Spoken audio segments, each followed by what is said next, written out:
Welcome to The Timeline. I'm Robin Smith, and myself and my guest will be stepping you through this episode's section of The Timeline. This week we'll be looking at 1998's seminal sci-fi action comic book classic, Blade. My guest this week is a good friend, an old podcast cohort. I think that's accurate. Yeah. Limbert Bond. Limbert, feel free to introduce yourself. What's your name? What's your date of birth? And what do you do? Wow. You always know my name is Limbert Bond. I was born in 1988, which makes me 10 years older when Blade came out. What was the exact date on that? March 1988. March the 11th. The 11th, thank you. So, we're going to, as the first order of business, before we move on, Okay. we're going to add you to the timeline. The official timeline of everything that has happened and will ever happen. Well, wait, 88. 88. You almost 88. forgot for a second there, didn't you? Right. So I'm just typing this in my special computer. 11th March 1988. Bond born. You are the start of the timeline. I hope you're very honoured. The official start of the timeline. The official. Anybody can read my notes, which is just you. No, I'm technically lying about that. But so you're the beginning and the end of the entire timeline. I hope you'll feel honoured. They'll control the timeline. No, Oh. that's the archivist's job. I'm the archivist. You're going to help me step through the history of time and space and all events that ever happen. So, anyway, continue introducing yourself. I didn't mean to interrupt. What else do you want to know? Well, how long have you known me for? How long has it been since we did any sort of podcast? It's got to be at least 4 years almost now. 4 years. I guess it's been about 4 years now since we've done a podcast, probably. I'm guessing. That sounds about right. Actually, maybe longer, actually. Yeah, it probably is longer. We had that consistent period in 2012 where we did a few, and then little one-off things when I was just desperately trying to find new ideas and trying. So it's probably been about 6 years, actually, for longer than that. Since we've done something consistent, or anything, really. Anything of any good, it's even longer than that. So what have you been doing since the last time anybody heard you on any sort of show like this? I guess I would have got a new job as a cabin crew now. So flying, polluting the air, I guess.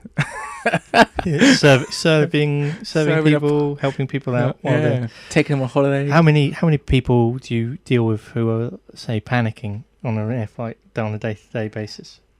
Not many, actually. This sort of people are more used to it these days. Yeah. You always get a couple of people who are still like ultra scared of flying, but most people are pretty good with it now. They're just so drunk they don't even know. That will solve anything. Just one or two gins before the flight and you'll be fine. Well, it's good to see you, Linda. Well, it's good to see To you. explain the timeline, with the prevalence of the Marvel Cinematic Universe and TV shows and stuff, and the notion of one long spanning history in multiple different films and franchises and TV shows, the idea of keeping track of things that have happened in media and comics and film and games and everything is more interesting. And on timeline, we want to kind of put some context to these events that have happened in film. So let's say you have just watched Captain America Civil War. That has a date and a time, usually. Yeah. And you can tie it to other shows and stuff. But now that a company like Disney has decided to buy Fox, or has gone through with buying Fox. What's Fox? Fox.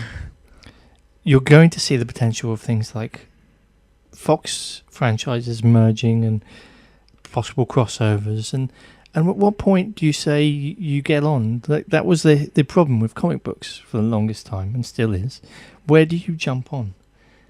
Like, is there a canon that is the beginning of time and the end of time? I guess probably not. A whole. And then there is this big theory that some people hold on to, that anything that anybody's ever thought of has happened somewhere in some universe. That's probably so much out there. Like it must have like. It's an interesting idea. Yeah. So on Timeline, we're going to take the events of everything we watch, everything we read, or me and my guests are, and we're going to create one timeline for everything. Now, that's going to be a little difficult because eventually we're going to get to films and games and books that maybe involve time travel or multiple universes. And what do we do when we get there? Who knows? But today we're starting with what I think is the definitive sci-fi comic book series trilogy, the Blade series. So this episode will be dealing with the first Blade film, and we sat down individually and watched Blade. So we're going to go over the scenes of the film, and then we're going to do what we can to kind of insert them into some sort of coherent timeline. But we're also going to talk a little bit about the timeline of the development of Blade, where the character came from in comics, and where it all kind of fits in together. We'll keep this brief, hopefully. But you never know. I don't want to spend all day editing. So, how did it feel going back to watching Blade? How long has it been since you watched Blade? Have you seen it before? Yeah. I've seen it before, but I must have seen it when I was probably about 12 years old when I saw Blade originally. So then I didn't watch it until...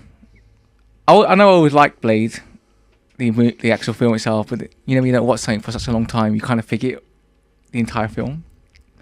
So when I was watching the film again, I was like, oh, I don't remember any of this stuff really. Like, it just made how simple, I guess, Blade is in a way. Because I guess back in that time, they could have easily made it like him, like overly black and whatever. But it's just like stereotypical. It's stereotypical, but it's not. It's no stereotypical. It's no stereotype in that really. It's just Blade. Yeah, the hunter. They lean on certain elements of coolness that he has inherently as a character and as a performer. Yeah. But I get what you mean to an extent of it. Although there is a scene partway through where he interacts with another young black guy, and they do sort of a cool handshake greeting, and it feels a bit more like it's something he said. There's a couple of moments that feel like it's something Wesley Snipes may have injected himself. But yes. So how much do you know about the Blade character before the film? Do you know much about really? No. So it's more almost exclusively the film itself. Well, Blade is, as most people probably know or have forgotten by now, Blade is a Marvel Comics character. But pretty obscure, and it's quite impressive actually when you go back. There was all that hubbub.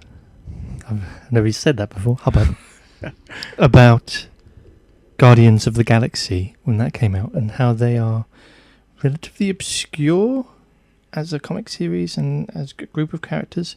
That the Guardians of the Galaxy in the film aren't the original Guardians of the Galaxy characters. So there's been multiple groups, just like the Avengers. There's been multiple Avengers. So to pluck an obscure group like that and to pluck a set of characters from points in its history is interesting. But there was a lot of talk about whether or not that sort of film would do well. Why it's very brave of Marvel to choose a character or group of characters that's quite obscure.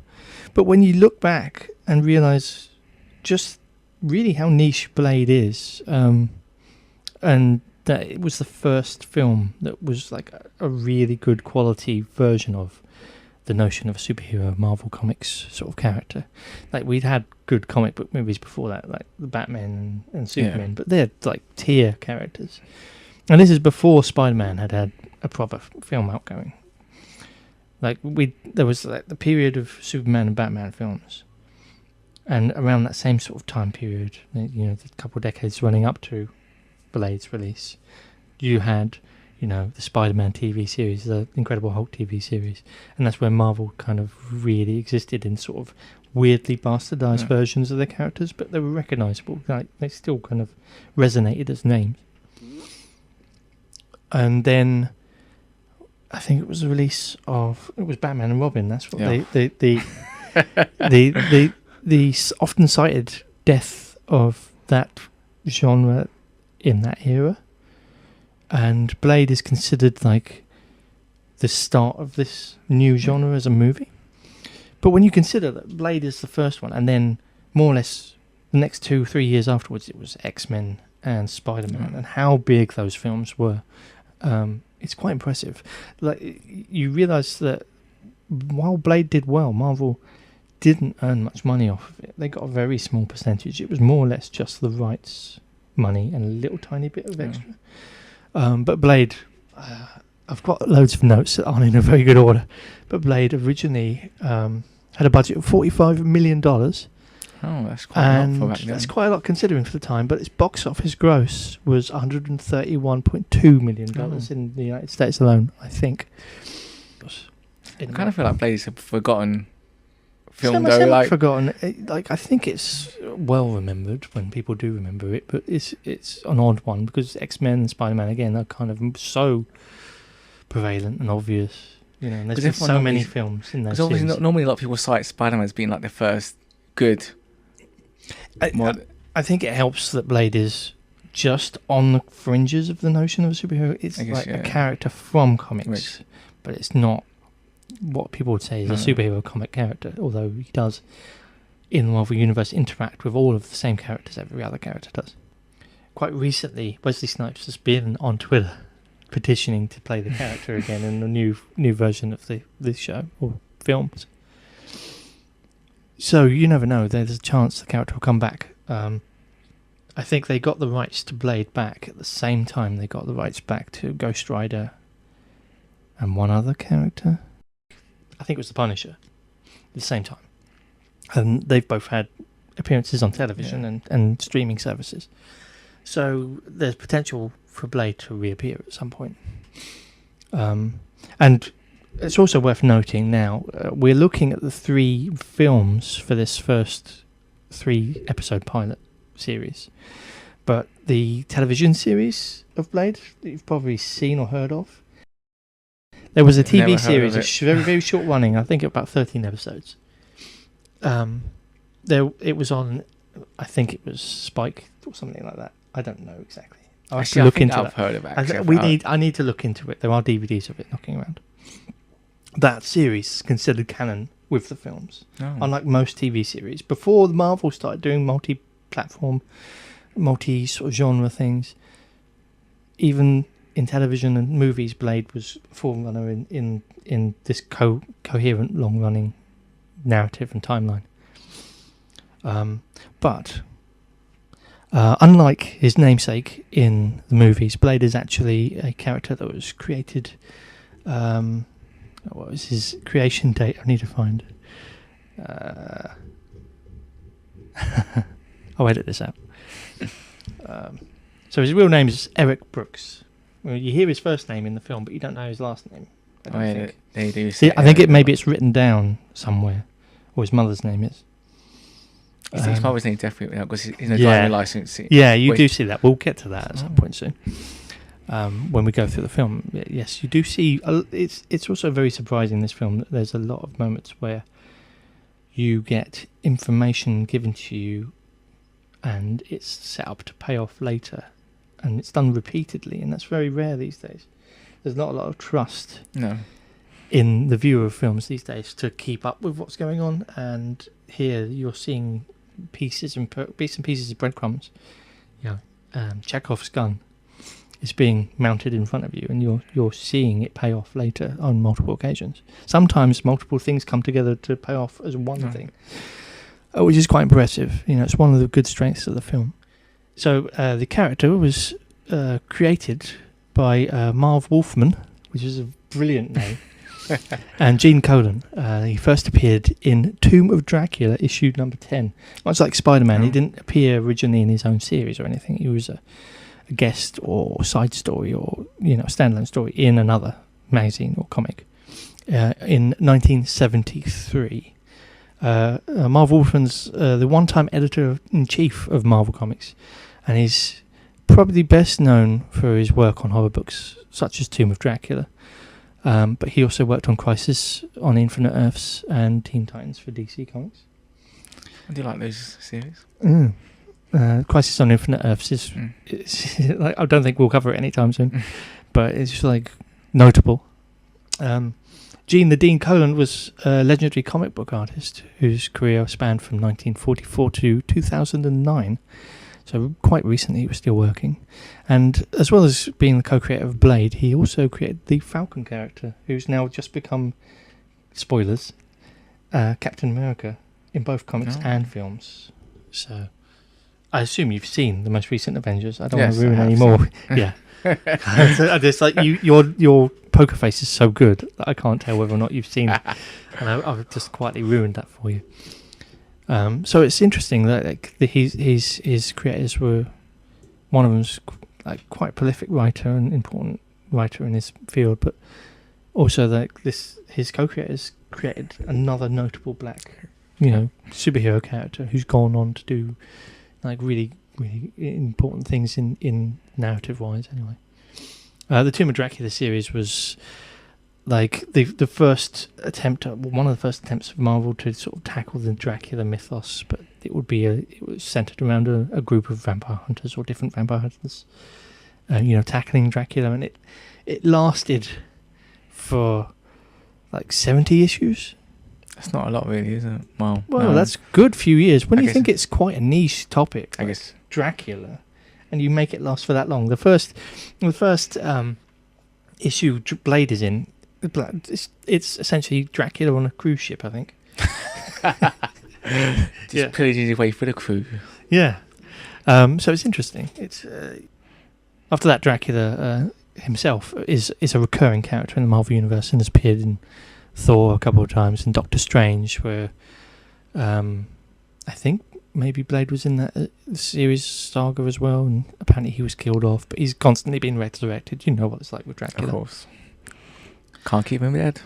So in the lead up to this, famously, I think we all know that Marvel was facing bankruptcy at the time, and I think they bought Toy Biz, the toy manufacturers, and it was most notably Avi Arad, who was a CEO of Toy Biz, who became more involved in the sort of movie side of things, who was pushing for the notion of Marvel licensing out its characters and, trying to make, movies out of all these distinct and unique characters. I think it was one of the quotes from Stan Lee as well. Like, Stan Lee was always big on the idea of these characters will be TV and movie characters one day.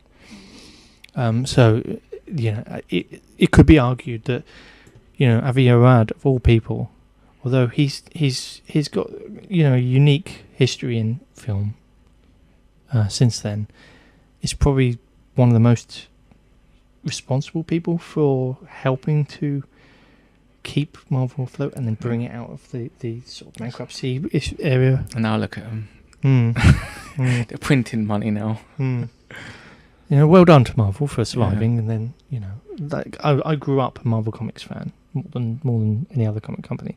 I didn't get to read a lot of comics growing up, but I kind of knew that I preferred the Marvel sort of stories. Always more DC, I guess. I don't know why there's a divide really, but I don't know. It's just something about Marvel just appealed more, I think. So what would you say would be your personal sort of favourites when it comes to DC, Marvel, and all that sort of stuff? See, I kind of like more I guess, like Daredevil. I quite like Daredevil as a character. They're like Batman, but then again, they're quite linked in a way as well. Yeah, more grounded. Yeah. Semi-grounded. Batman's a little bit more ridiculous, but like Daredevil does feel Batman like light almost, And I love Daredevil. Don't get me wrong. I quite like the Punisher as well. So I quite like the old. I guess the more grounded that I could feel like I could almost like feel like I could go out and do it myself. I'll never do it. Like I'm not gonna murder him, but like you can kind of see yourself like with a gun, I guess. I guess Speak for yourself. And I like the Green Lantern as well. They're probably one of my top tier heroes. Oh, interesting. Not many people do go for Green Lantern these days. But that kind of appeals to me as well. I like the less popular and more obscure sort of, or more maligned, Yeah. I think is the right word, sort of characters when it comes to comics. Right. So, let's get into the pre-production. So it was produced eventually by New Line Cinema, quite famously. It had been in development since 1992. Wow. And so, that's a good 6 years production until release, and of all people, LL Cool J was initially pushing to be Blade. I'm glad they went with Like, drastically different. But what's really interesting is at exactly the same time, because I actually went back into a very old website that was chronicling the news that was happening at the time. And it was covering all the different Marvel projects. Even back then, there was interest. And it was mentioning the X-Men and Spider-Man and these ones that were big and, and this was like still 1992, like very old website. Or at least article. And at the same time, the same news story was noting that Wesley Snipes was interested in being in the Black Panther movie, or it was called The Black Panther at the time. So imagine the like shift, the dynamic shift. If LL Cool J was Blade of all characters, and Wesley Snipes had been Black Panther all along. Like, I think Black Panther would have been relatively good with Snipes in there still. It would have been different, but not so different.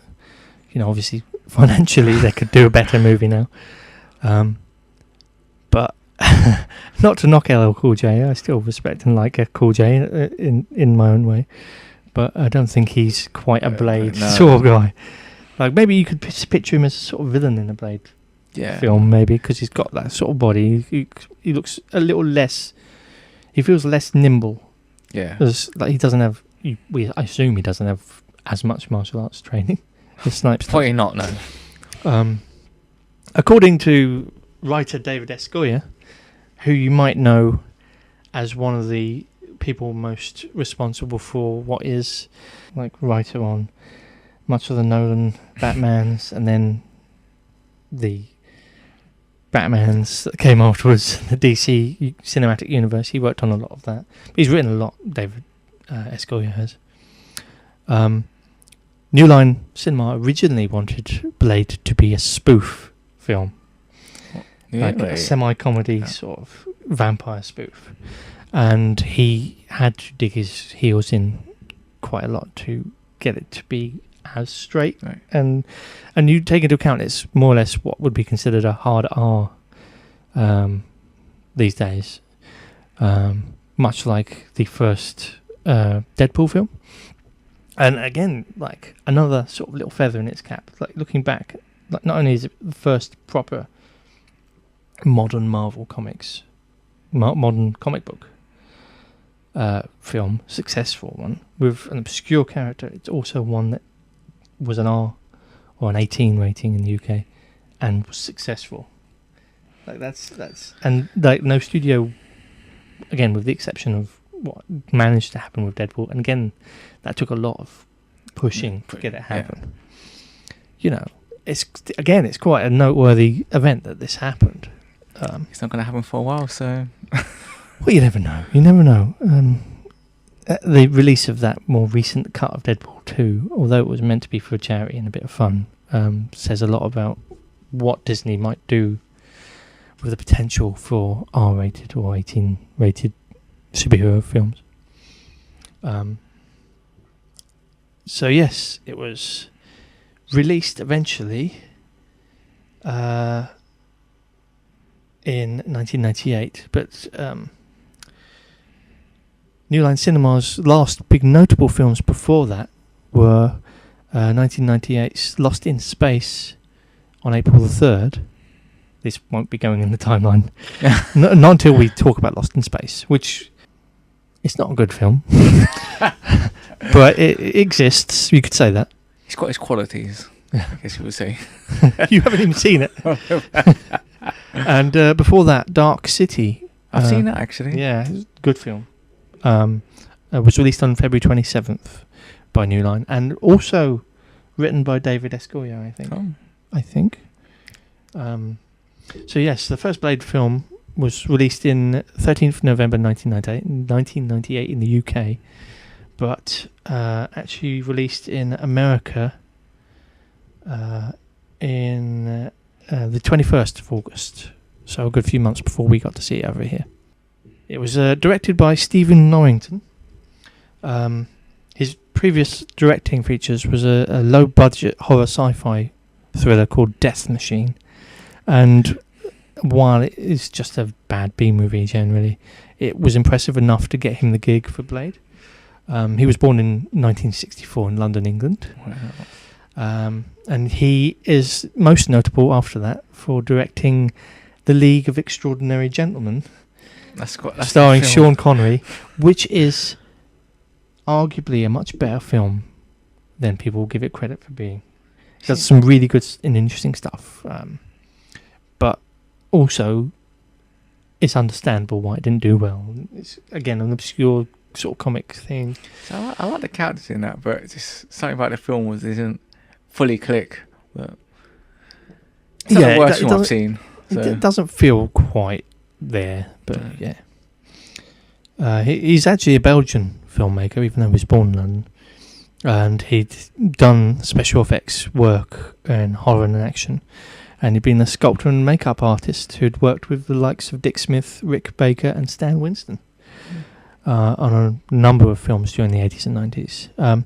He also crops up in this film as a character, sort of. But we'll get to that at some point. It's an interesting little fact that will come up later. As mentioned, it was written by David S. Goyer. He was born in December 22nd, 1965. He's written a bit of everything over the years, including the Blade trilogy. As mentioned, he worked on the Dark Knight trilogy, Dark City, Man of Steel, Batman vs Superman: Dawn of Justice, and directed 4 films, including Blade Trinity, which we'll get to at some point. He's also a co-writer on Call of Duty Black Ops and Call of Duty Black Ops 2. Oh. And he won a Saturn Award for Best Writing in Batman Begins. He's been around, and he's still around. He's still doing a lot of work. Some mediocre stuff as well. yeah. When you write everything. Yeah. Obviously, getting to the cast, most famously and notably, Wesley Snipes as Blade. For those who don't know, Blade is what one would call I've got to pronounce this properly, Dampier? Or, probably Dampier. Dampier. It's hard to read, let alone pronounce. But, the vampires refer to him as Daywalker in the film, and he's half human, half vampire. Going back to his creation, he's actually another notable thing. He's not an American character. Obviously, being created by a British writer, he's actually was born in London. Oh. He's English, is Blade, which kind of leans more into the notion of vampire hunters and, Yeah, it would make more sense in London being like... Yeah. The film also stars Stephen Dorff as Deacon Frost, the film's main villain. We'll get to him. He's obviously another American actor, known for portraying Roland West most recently in True Detective Season 3. And he's been in a range of different films. He also voiced Jack Carver in Far Cry Instincts. Interesting note on the Deacon Frost character. He was actually one of the few characters that's actually from the comics in this film. But he's supposed to be about 60 to 80-year-old looking, sort of white-haired gentleman who may be from sort of... It's hard to know, obviously, because you can't hear accents and things in comics. But he's maybe Germanic 1860s sort of clothing. There was also a doppelganger character that used the same name, but he was supposed to be suggested to be a Southern Preacher-esque sort of character. So neither of these characters are the portrayal that Stephen Dorff definitely leans into. He's more of a sort of 90s sort of party guy, waster, sort of rich boy sort of portrayal, you know. And another fantastic and notable. So the other notable character is Chris Christopherson as Abraham Whistler. Oh, yeah, another great old man. Yeah, who doesn't like a grizzly old sort of beaten up guy in them films? Like walking like with his janky leg and all his vampire hunter to the extreme. Christopherson was born June 22nd, 1936, and is known for being an actor, but also a singer-songwriter, for those who don't know. Mostly in sort of country music. He's worked with people like Willie Nelson, Johnny Cash, people like that. So, and he's just, you know, an amazing actor, amazing voice actor, especially. Like you've heard his work in probably Fallout New Vegas, where he plays one of the NCR characters, one of the generals, I think. So he's just a fantastic presence on screen. The Abraham Whistler character, it's obviously a vampire hunter and mentor, but also he wasn't created in the comics. He was actually created for the film, but didn't originally appear in the film. His first appearance was in the Spider-Man, the animated series, where he was voiced by Malcolm McDowell, of all people. Yeah. And later by some other actors as well. He does appear in some comic books, but they are comic books that are linked to the Blade universe, not the Marvel 616 universe, which is the main Marvel universe. The other notable actors is... I've got to get the pronunciation right on this because I don't want to be offensive. There we go. Other notable actors are Boucher Wright as Dr. Karen Jensen, who's an American actress and dancer. She attended and trained as a dancer at the Alvin Ailey Dance Centre and the Martha Graham School of Dance. She's mainly known for her role as Dr. Karen Jensen in this film, but she's done a few other bits of work, mostly stuff in Dead Presidents and other notable films like that. Another standout for me, and we'll hopefully note this as we go through the main timeline of the film, German actor and icon Udo Kier appears once again as a vampire, obviously. He has famously appeared in over 200 films to this date, and both leading and supporting roles throughout Europe and North America. And he's collaborated with acclaimed filmmakers like Lars von Trier, Gus von Sant, Dario Argento. Other characters just worth noting is there's Eric Redwoods playing Pearl. We'll get to Pearl later. I didn't know about Pearl, and I was like, oh, come on with this now slightly. Yeah, we'll get to that in a little while. Sana Lathan, who I'm butchering so many names, but reading off a screen like this, who is notable to me, especially as being the lead in the Alien vs Predator film. But she plays an important key character in this film. She's most recently been seen in 2019 American drama Native Son. There's Donald Logue, who's playing Quinn, and if he's like, you probably recognised him straight away, but if you're a fan of like comic books and comic book sort of media, you probably recognise him as one of the characters from Fox's Gotham TV series. I did, yeah. I was like, I know him from somewhere, but I can't quite picture it. Yeah, picture him in a little hat and being a bit gruff and grumpy. And I think that's it for the notable characters or actors. The film, for the sake of the timeline, and because we've mentioned the 616 universe, for those who don't know, 616 is the designation Marvel gave its baseline Marvel comic universe. And anytime there's any media or other comics or side universes in comics or in the Marvel comics, say a character goes through a portal to another universe, that other universe gets a designation. So there's been so many crossovers and so many big events that they started numbering them, essentially. The Blade universe is Earth 26320, for those interested. And it encompasses the 3 films, the TV series that Limbert didn't know about, and any related comic books. We'll, like I say, we'll be mainly covering the movies here, although we may touch on the TV series after the 3rd episode.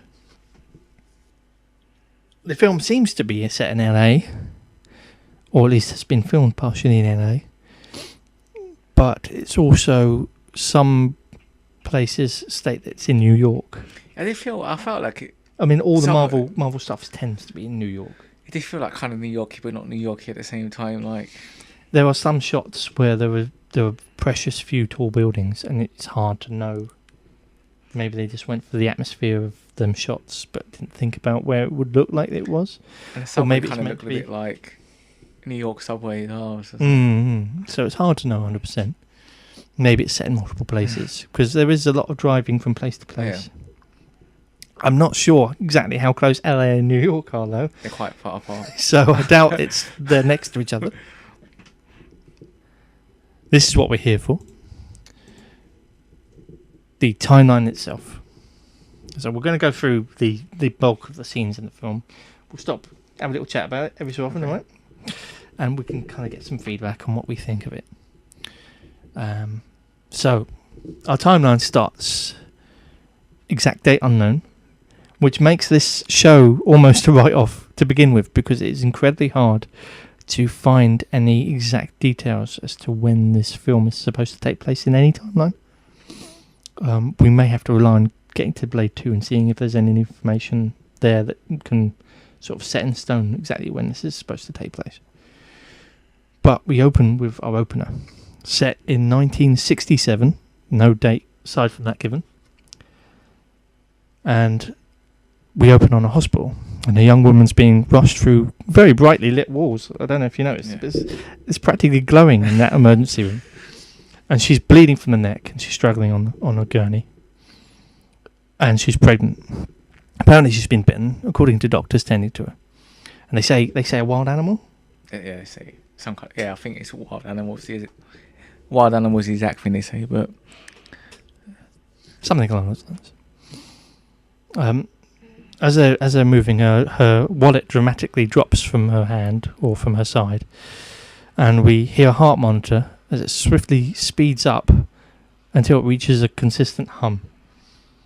After an unseen C-section, we hear them mention we have the C-section. Yeah. We see a baby being taken away from her. I'm not sure exactly how they do that in an emergency situation. The one C-section I was witness to in real life, they tended to try and numb the mother in that area, but she clearly is seen reaching for the camera. Yeah. So I suspect it was so emergency urgent that they just opened her up as quickly as they could. But the heart monitor becomes a steady beep before she reaches for the baby, which makes it interesting. She's like in her last throes, but she's in no pain whatsoever. But she's in. It's hard to see exactly what's going on. But she's my baby. She's seemingly unfazed by the effect of the bite, loss of blood, and still open C-section in her abdomen. And apparently doctors don't use local anaesthetic or painkillers in 1967. But we don't see her death. We don't see it at all. We hear the heart monitor go, and we're told later that she died. But we don't see it on screen. We just fade out. Next, we cut to our title.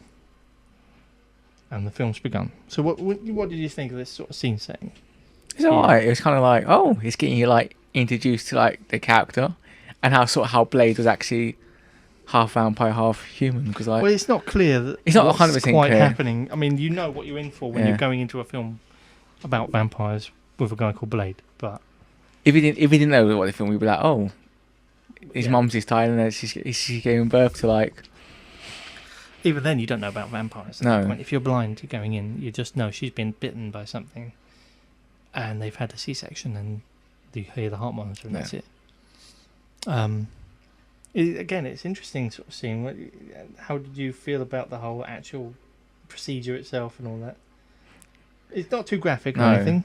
You know, it's quite simple. Like, but I guess it leaves to like it lets your mind fill in the blanks, which is good in a way. Like. It's interesting that Spider-Man came after this, and that's an entire film about an origin story, and essentially you get Blade's origin within five seconds here. I quite like that though, when he sort of skips to like him as an adult. Like, you don't see any of like he's training anything. No. Well, that's an interesting point. So, for those interested, C-section procedures. The C-section dates back as far as ancient Roman times. Yeah. Yes. Pliny the Elder suggested that Julius Caesar was named after an ancestor who was born by C-section. I can never think about him the same. He's not even the same now. Yeah, you wouldn't have. Oh. There's ancient Jewish literature as well that suggests that surgical delivery of a baby was possible without killing the mother, but surgery was rarely performed. Survival rates would have been low due to infection and blood loss back then. The first recorded case of a mother surviving the surgery was in 1580 in Switzerland, where Jacob Nuffer, sorry Jacob if you're listening, who was a pig gelder, or pig farmer I think, is said to have performed the operation on his own wife when her labour was not progressing.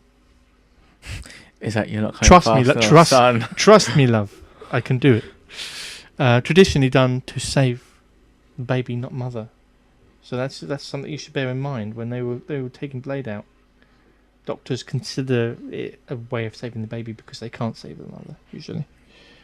The baby's priority. They did kind of allude to that actually. Like, if you listen to like we perform a C-section immediately as a heart as she's like dying. And it's interesting doing the research into C-sections and stuff, and some of the other medical stuff that pops up. You know, it providing that sort of level of understanding as the thought process for things like that when it comes to narrative. Obviously, no writer is as knowledgeable as a doctor, so you see some of the flaws when you do research into things like this as well. But so we get to our credits, which is over the first major scene, and we get a cool time lapse. Titles that see the time drifting as quickly as possible, the sky changing from day to night, and a car moving at high speed through the city. The date is simply noted in subtitles as now, which, when it comes to timeline, makes this incredibly difficult, as I said before. So, for this point on, until another film or piece of this canon tells us otherwise, we are deciding officially that Blade takes place the day after the launch of the film. Yeah, no. So it feels like it was released then, and then the events start. Which that should make sense because it did say now, so it could mean that is literally this point in time is when it starts, and so that's the earliest point it could possibly make sense. We're going to just say it takes some time in 1998. There are a couple driving down the road and exchanging flirty and awful lines. The woman, I think she's behind the wheel. I'm trying to picture which side is which. I think she's on the left. He's on the right, so I think she's driving. Yeah, I believe she's driving because he says he asked where you're taking me. Oh no, not quite. Not one while they're in the car. It's just something about a surprise. We're going to get onto some of the things they say, I think. Where are we? So the woman behind the wheel, she exchanges a couple of lines with him, and then grabs him in the genitals, causing him to squeal in a probable pain and maybe a bit of excitement from the most 98 dressed man ever, like late 90s, little puffy hat on and everything. And she's like, "Oh, what you got down there, little man?" And he says, What did he say? Something about rocket launch or something. You're close. You almost remembered it. Oh, this is my heat seeker. That's easy. And he's like, that's what? So we quickly move to what looks to be a meat packing plant. Cadavers hang from the ceiling as our couple pass through. A suspicious body, or suspicious looking body, because obviously they're all bodies, wrapped in semi-clear plastic passes by, and the guy spots it, and he spots it just for a second, and it's about the same amount of time we have to maybe clock what it is. Obviously going through and looking at it, it's humanoid sort of shaped thing, but you don't get a clear idea of it. So there's this little hint at the very beginning that, you know, this place, aside from the fact that she's taken him there on a date, let's go look at some cows, that something is not quite right there. Turning a corner, the mystery woman shouts in what seems to be Russian or Eastern European in origin language to another figure, before forcing herself onto her male friend with a firm kiss as techno music starts to gently play in the background. We move into one of the most 90s scenes ever recorded as generic sounding techno plays and a vast number of people dressed in mostly white. Yeah, a lot of white. Dance together. The music is actually a remix of the song Confusion by New Order. Oh. Immediately ditched by his lady friend, our 90s heat seeker moves around the meat rave, which is one of the best phrases I've ever written, attempting to have a good time, constantly being rejected by, possibly rightly so, by everybody there. I mean, even if they weren't vampires, he seems to be a bit of a douche. He did that. Everyone's like, get out, Matt, get off here. Yeah. Including his former companion. It's here we get the first sight of our main protagonist, bumping into the guy and glaring moodily at him in the camera. That's Deacon Frost. He drifts by, the camera lingering on him. Suddenly our peer view character feels something wet and red fall onto his palm. We cut needlessly to another character getting a blowjob. Oh, yeah. Did you notice that? There's like a shot of blood landing on his palm, and then there's this random cut to the Quinn character getting a blowjob from one person and a kiss from another person. Or snog, you know. And it's like, what? Like, if they'd had that somewhere else, that he was passing them, that was happening, that'd be like, it makes sense. But it just cuts to it and then cuts back. Before we cut back to a lame start the fun and somewhat goofy visual. So, like, to give you an image, like, suddenly you see the shot of the DJ and all the lights go up and he's got a little banner behind him. So I'm just wondering, in your opinion, Limbert, did the DJ make the bloodbath sign hanging behind him himself out of some old bedsheet, or do they keep it around for whenever they do this? They keep it around because they probably do it quite often. Like once a week. It's like the most nerdy thing a vampire could do. Let's just write bloodbath on a big white sheet and hang it behind the DJ whenever we do this. Full of vampires as well. Suddenly, fire sprinklers turn on and what looks to be blood sprays from above over everyone. Oh shit, vampires. Like, shit, there's vampires everywhere suddenly.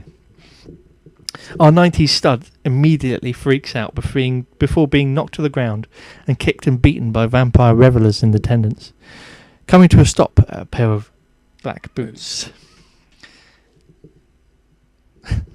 What I find to be a fascinating choice of line, one of the vampires utter, "Jesus, that's him," which is the most ironic line for a vampire to utter. When you think about it, it's quite a great introduction, the way he walks there, and like you see all the vampires just like he's not even walking; he's just there. He appears. And you see all these vampires just starting to freak. But you wouldn't think they'd reference Jesus Christ as vampires. Before we get our first hero shot of the film, probably the most notable hero shot, considering, except for maybe the very last one of him, of the series, and possibly of the modern superhero era. First proper superhero shot, including introducing us to Wesley Snipes as Blade. Question 1: just how did he get into the rave unseen? also spotless. Even now, as the whole room is still has blood spraying everywhere, and all the floors covered in blood. You think that's something I didn't understand, because he's like literally clean as anything. Like, did he just come in and just have like? You'd think he'd have ash over him as well. You think there'd be some kind of ash when he's like, because they do like kind of, sort of turn into dust, don't they, the vampires? He's killing them. He's like just spotless. Like, it's impressive. He's got so with a wry smile, our hero steps forward before a random from the crowd shouts, "Come on, Daywalker!" As quickly as he steps forward to take Blade on, the vampire is taken down with a single surprise shotgun blast to the middle. Now, he's shot in the middle. He's definitely shot in the middle, because that's exactly where he dissolves from. It causes our first vampire dissolve, by the way, which is outdated CGI, to be fair. It was noticeable, but it's not the worst CGI we see in the film. No. We do see a lot of this effect, though, so that's why it becomes notable. You kind of get used to it. A second vampire grabs some meat hooks from the wall before walking very stupidly at Blade, waving the hooks around and screaming, also getting shot very quickly. Two more gunned down before our original lady vampire threatens Blade before also being put down very quickly. It's like, what is that? I'm going to rip your face off or something, and then it's just like punch, shoot in the face. Dropping his shotgun, Blade gets into a prolonged action kung fu fight scene, taking out several vampires with a mix of steaks, wooden, not beef, considering where we are, swords, and throwing weapons. No, dusted. It's the term we'll use from now on for ease of understanding. Dusted. Vampires, clothes turn into dust, but glasses don't. Notable in this scene that there's a vampire whose clothes all dissolve away with his body, but a pair of glasses just fall to the ground. I mean, we realise later on in the film that sunglasses are very important to Blade, so maybe they've got some sort of holy protection. I don't know. He's put enchantment on them. Two more gunned down. Oh no, sorry. Some fun kills here, actually.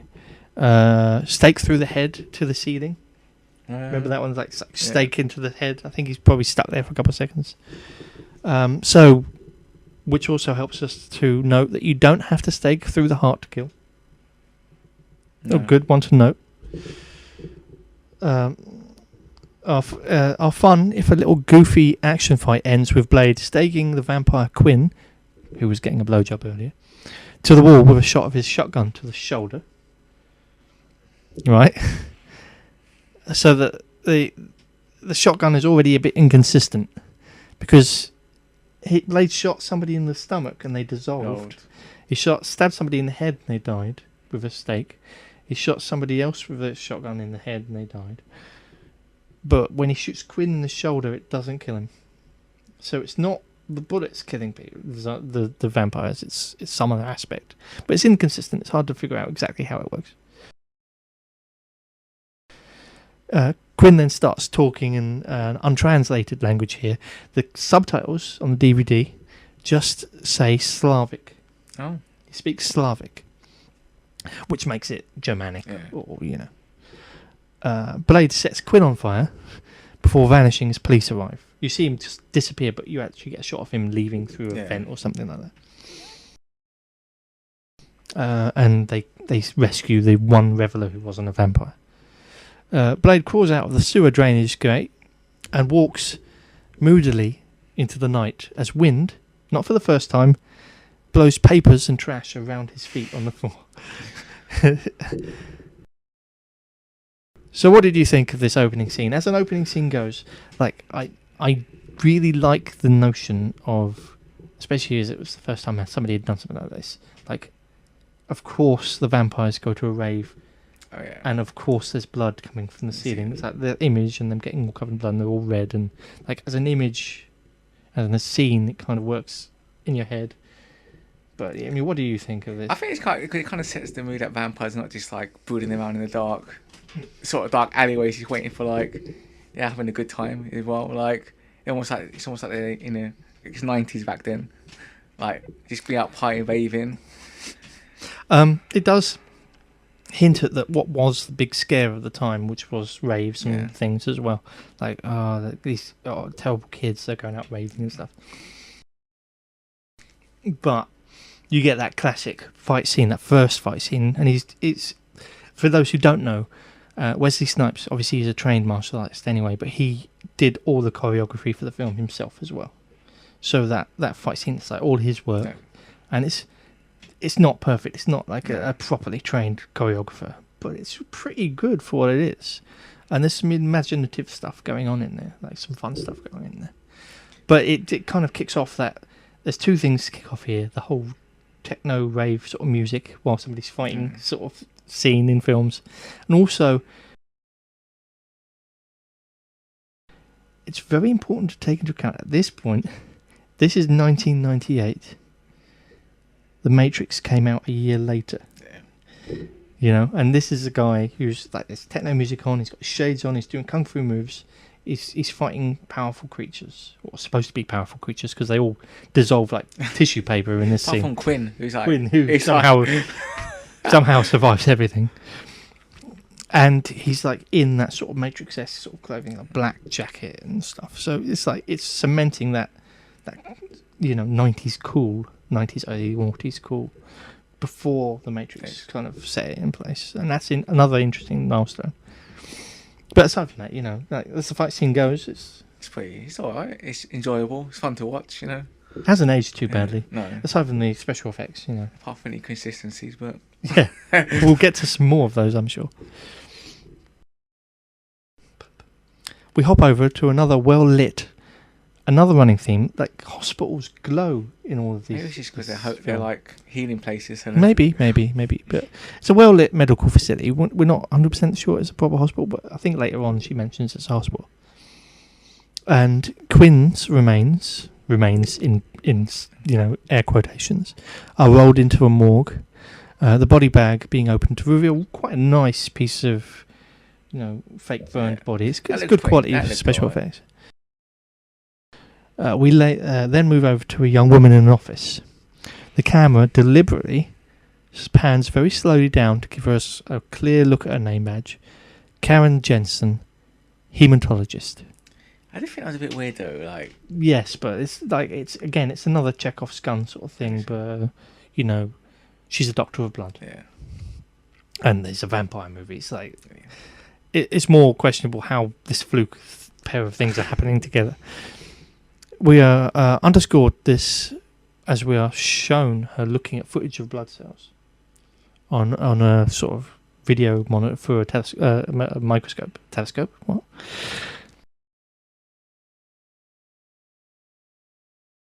You get a clear look at her notes. I whenever possible, I look at all the notes and anything in any film to give us a sense of date. There are no newspapers I can see in this film to help us get a sense of time or place. But her notes are worthwhile because they're absolutely gibberish. You can't understand a single thing she's written down, which is fine because she's a doctor. Doctor's handwriting. Yeah. She's looking at what is apparently the blood of our vampire friend Quinn, and is apparently baffling her because it's impossible. She says that the red blood cells are biconvex. Blood cells are normally biconcave, allowing them to perform properly by transporting things like oxygen around the body. That's how they carry things. Mutation in the shape of blood cells would prevent the cells from easily moving through the blood vessels and would affect general health of people. Most famously, sickle cell disease is a rare real-world blood cell deformity that makes life incredibly painful for those who suffer from it. As an example of how rare it is, SCD occurs among 1 out of every 365 black or African American births, 1 out of every 16,300 Hispanic American births, and about 1 out of every 13 black or African American babies are born with sickle cell trait. So, for example, my wife, because she's mixed race. She had to be tested for it. You possibly may have been tested for it or been asked it, but it was probably a young age. Yeah. Too young for me to remember it. Yeah. Nobody wants to remember blood tests. It's also noted that in this scene, the other doctor in the room says the polys are binucleated. Binucleated cells are cells that contain 2 nuclei instead of 1. Yep. This type of cell is most commonly found in cancer cells. Oh. And may arise from a variety of causes. In short, this vampire's blood is very wrong. Not that they know it's vampire. As the camera gets a little floaty for some reason, I noticed while these two characters are talking, the camera just keeps drifting up and down, back and forth, all over the place. Like the camera operator couldn't hold it steady. And there's no reason, because it's a sit-down scene. You could use a tripod. Dr. Karen doubts the legitimacy of the blood she's looking at and accuses the morgue doctor of making this up as an attempt to get close to her. Apparently they're exes. It is come across like that. They've got some history. They've got history, yeah. Yeah. He asks her just to look at the body. So, as he begins an attempted autopsy, Curtis, we find out his name, our coroner, starts to talk about the couple's failed relationship. Suddenly, Quinn sits up, grabs him, and sinks his teeth into his neck. In quite a not surprising or shocking sort of bit, but the sort of way he moves is quite desperate and sudden. No sooner than Curtis hits the floor before Quinn chases the unfortunate blood doctor into the hallway and starts feeding on her neck too. As all hope is lost, Blade strolls into the scene. This is where I have questions for Blade. Punching Quinn in the face. Apparently, he says he's come to finish Quinn off. Which is strange, because why not just kill him before? Unless he wanted 2 innocent people to get attacked at the hospital. Yeah. Like, he killed all those other vampires, no problem. He left Quinn. He shot him, set him on fire, but despite knowing that he would survive it, he's decided to come back and finish him off now.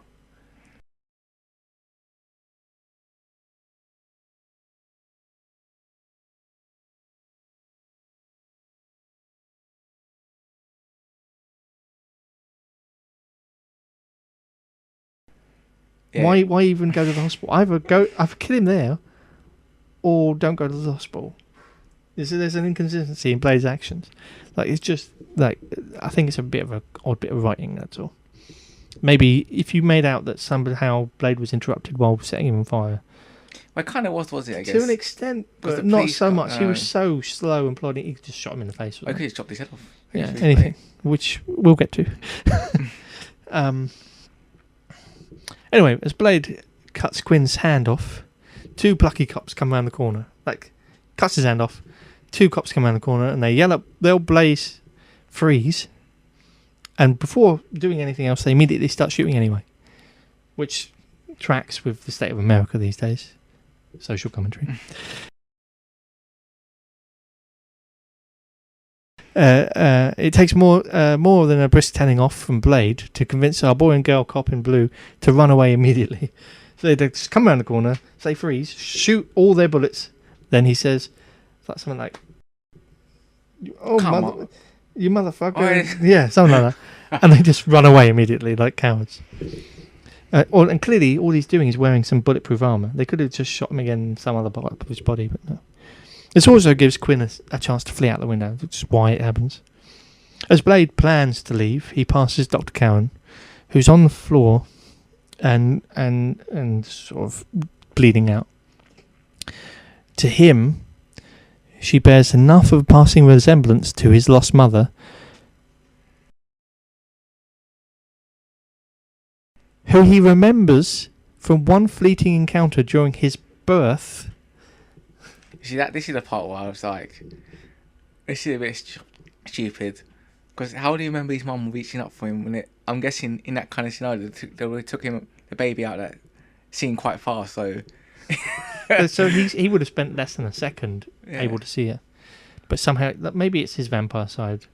He's got some sort of extended memory or something. Who knows?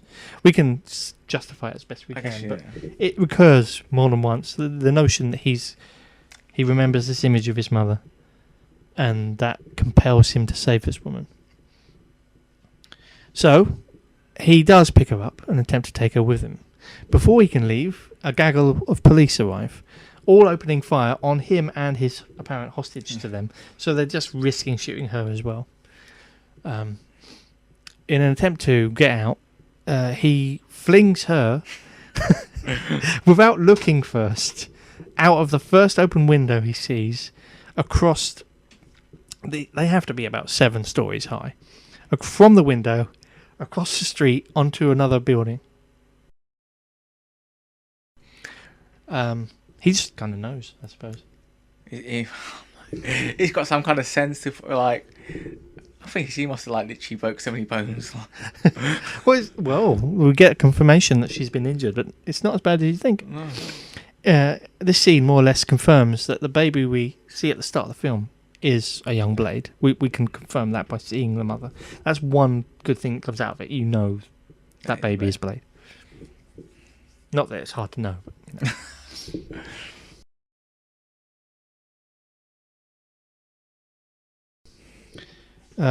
Under more cop gunfire, Blade ferries the doctor to cover, popping her dislocated left shoulder back into place. She mentions my shoulder's dislocated.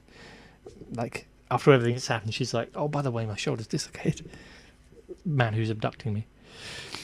And then they slip into a stairwell to make his final escape. So, yeah, like, it's an interesting scene. It's quite, yeah. What do you think about Blade turning up for no reason? I thought that was a bit weird as well. Like, him just appearing at the hospital was like... I was like, why would he go there anyway? Like, he'd probably be halfway across, like... Why does he ambush him in the ambulance or something? But I guess it was just all set up just to give us that one scene so we, like, get the doctor... So he can get the doctor back to his hideout and, like, sets up that entire story timeline, I guess. But it was a bit of a odd scene, I guess. I'll check it. There that morning, we transition through the city to a train yard. It's the next morning. Although I assume that the rave was taking place in about the AM, probably. We arrive at Blade's current base of operations. Welcome to the strings of Creedence Clearwater Revival's Bad Moon Rising, which... Bad Moon Rising vampires. It's kind of a little on the nose. Here we meet Whistler, Blade's friend, teacher, father figure, fellow vampire hunter.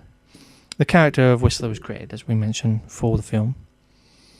He admonishes Blade for not killing the doctor instead of bringing her to him.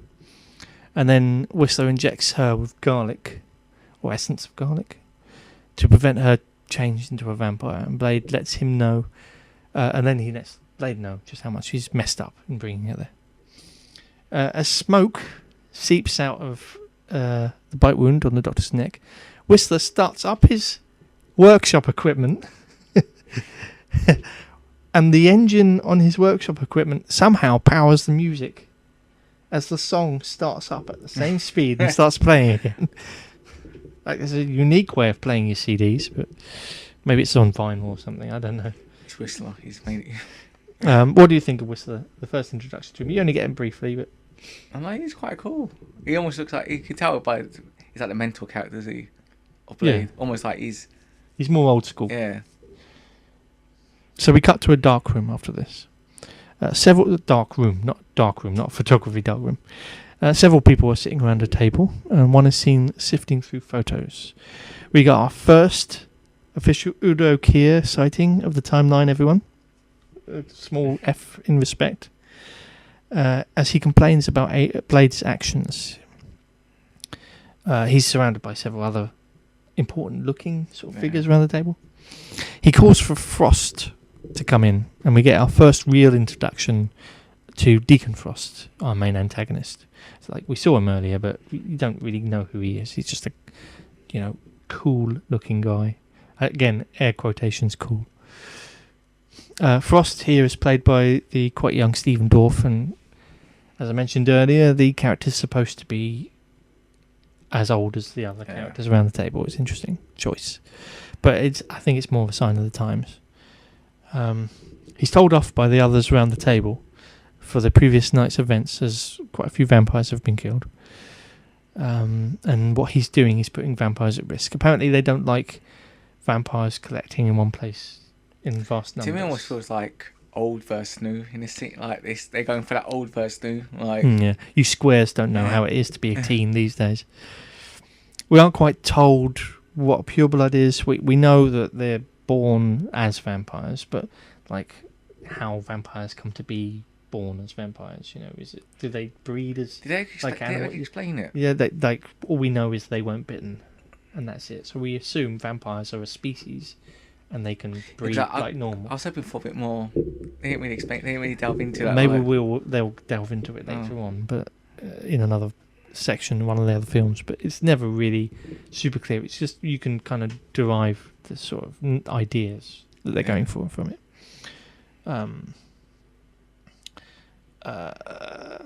Also, Deacon Frost is a bit of a knob. He's that douchey sort of guy. He argues that vampires should be in charge of humans and not hiding away, and he scoffs at the old squares in the room. Frost delivers one hell of a zinger at Gitano, though, which is one of my favourite lines in the film. He's like, Gitano, you may wake up one day to find yourself extinct. Which is the most brilliantly stupid, almost Homer Simpson level of truism coming out of his mouth. It's like, you could wake up tomorrow dead, sort of thing. It's like that's not how waking up works, or extinction. Anyway, meanwhile, Blade is in Chinatown. It's not super clear if it's Chinatown. It's a shop that looks like a Chinese herbal remedy store, but it's being run by a young black guy. So I don't know if he's just one of the people who work there, but he's clearly the person who makes vampire serum for Blade. Blade, doesn't he? Anti-vampire serum, should I say. And it feels like Wesley Snipes has had one of his friends cast to be in the film. And that's no bad thing. But it's you're not quite sure this guy's history. Why is it set in a ancient Chinese herbal remedy place? It kind of makes sense. Maybe he's just being stereotypical, I guess. Yeah, on the nose things, yeah. He's like, oh, you would go to a Chinese shop, I guess, to get herbal stuff, I guess. Like, that's what they're trying to say. Yeah. And you see him toss a bag of Rolex watches down as payment for the serum. So they're friends, but he still has to pay him in watches. He mentions that he looks at some essence of garlic, which he happens to just know is the right bottle he's picking up. Again on the nose. And he's there to pick up his vampire serum, which he says he's becoming resistant to. And it's stated that they kind of knew this was going to happen, but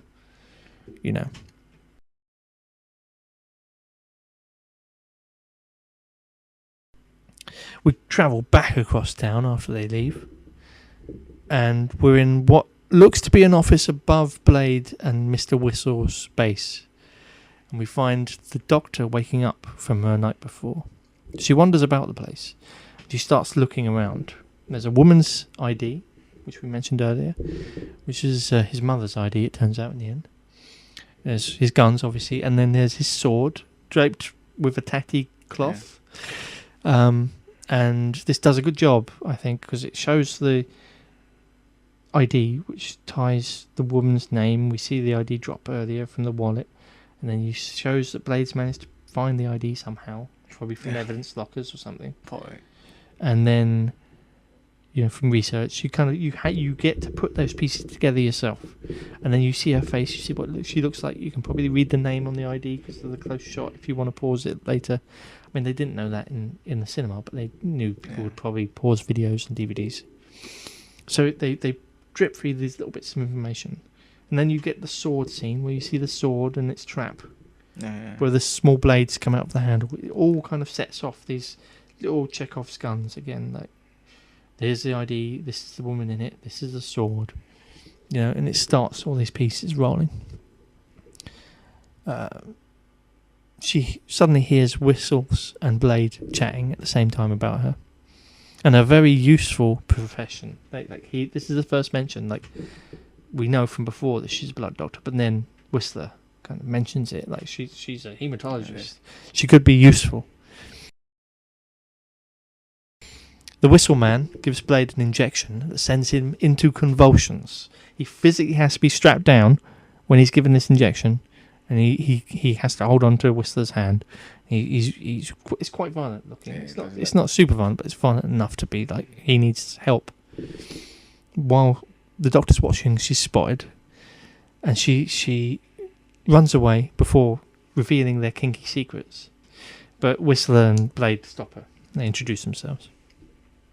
Cut to another interesting shot where you see Whistle Lord sloppily filling Blade's car with petrol while lighting a cigarette standing right next to it. One, where did they get a petrol pump? Two, what's it pumping?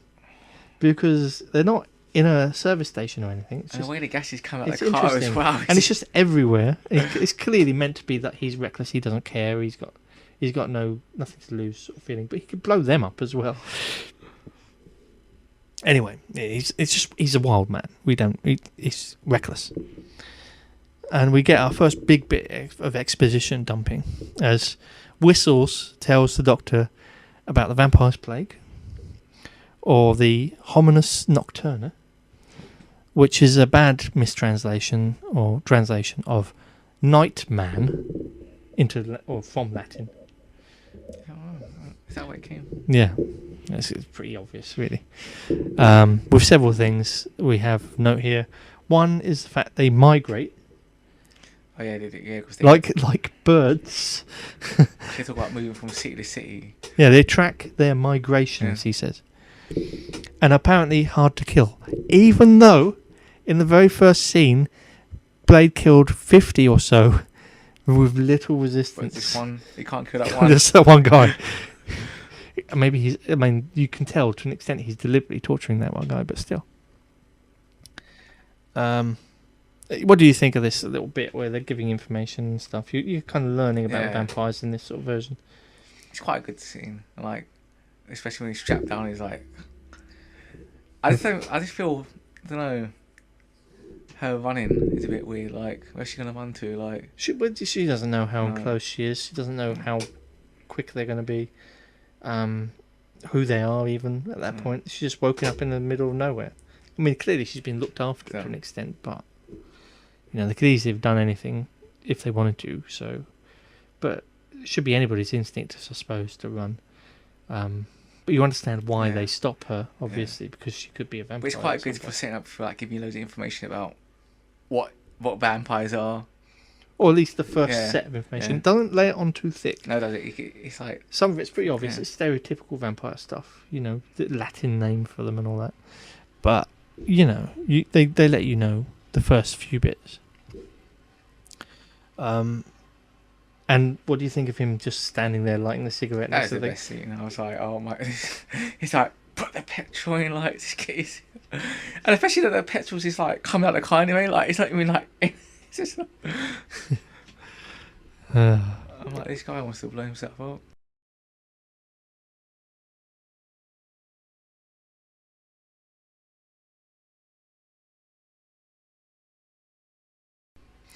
Right, we return and see more of Udo Kier, who has arrived at the Cloud, apparently, because he's walking past loads of servers, and he walks in on Deacon Frost, who's like sitting next to a Windows 98 computer, listening to some really weird.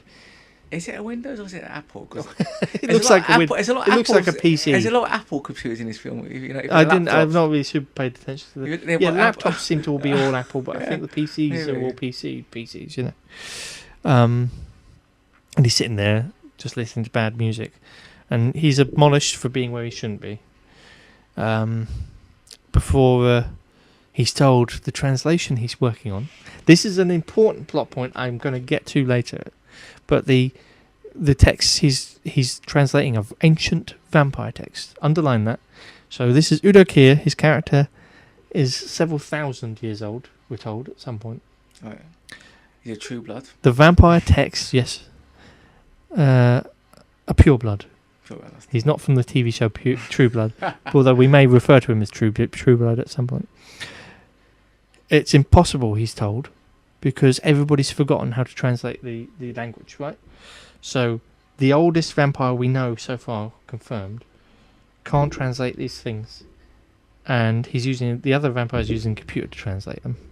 Right, we'll pop that in our back pocket for later. And then Deacon gets up, and there's a bit lippy, so he gets a big slap around the face for his insolence. As much as made of the True Blood vampires, we see little to nothing from them. They seem incredibly passive. Even at this point, it's just one slap, and then Deacon's kind of like, "What are you going to do, mate?" And he just kind of pets him on the face, and he just walks away. He could probably beat him up by himself, but he's just like, you get the idea that they were trying to be like, they're trying to hold back, they're reserved, they want to be respectable. But at the same time, this situation probably doesn't matter how they behave. They could probably kick his ass if they wanted to. And it comes across more that they're timid and scared of him, which doesn't make sense because they don't even see him as a pure blood. Anyway, Blade drops off the doctor downtown with a further warning before driving his car down an alley, and we get our second swirly wind rubbish driving around or floating around some aspect of Blade. The wind and rubbish on the street love Blade. Heading back up to her apartment, the doctor has her first encounter with a vampiric world post-Blade, as a couple get into her lift with matching neck tattoos. As she gets in, they stare intently for the entire ride at the back of her head. She turns to one and he's like, What are you looking at? No, not even that. It's like, what's up, sort of thing, you know? But was it more aggressive than that, wasn't it? So a little bit, but it was meant to feel a bit more aggressive than it's meant to be. This leads to nothing as they slip into another apartment as she's walking down the street. She turns around to use the vampire mace, and they've gone. She slips into her own apartment quite quickly, and she starts packing when a police officer arrives. The doctor was kidnapped, after all. Also shot at by cops after being tossed several stories out of an open window. The inept officer Krieger attempts to pull his gun on the doctor before being taken down by Blade. He proceeds to use the officer to demolish many of the nice things around the doctor's apartment. Officer Krieger is a familiar, we're told.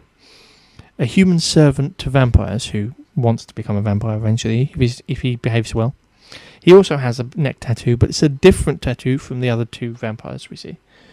And we're told that this tattoo ties him to Deacon Frost.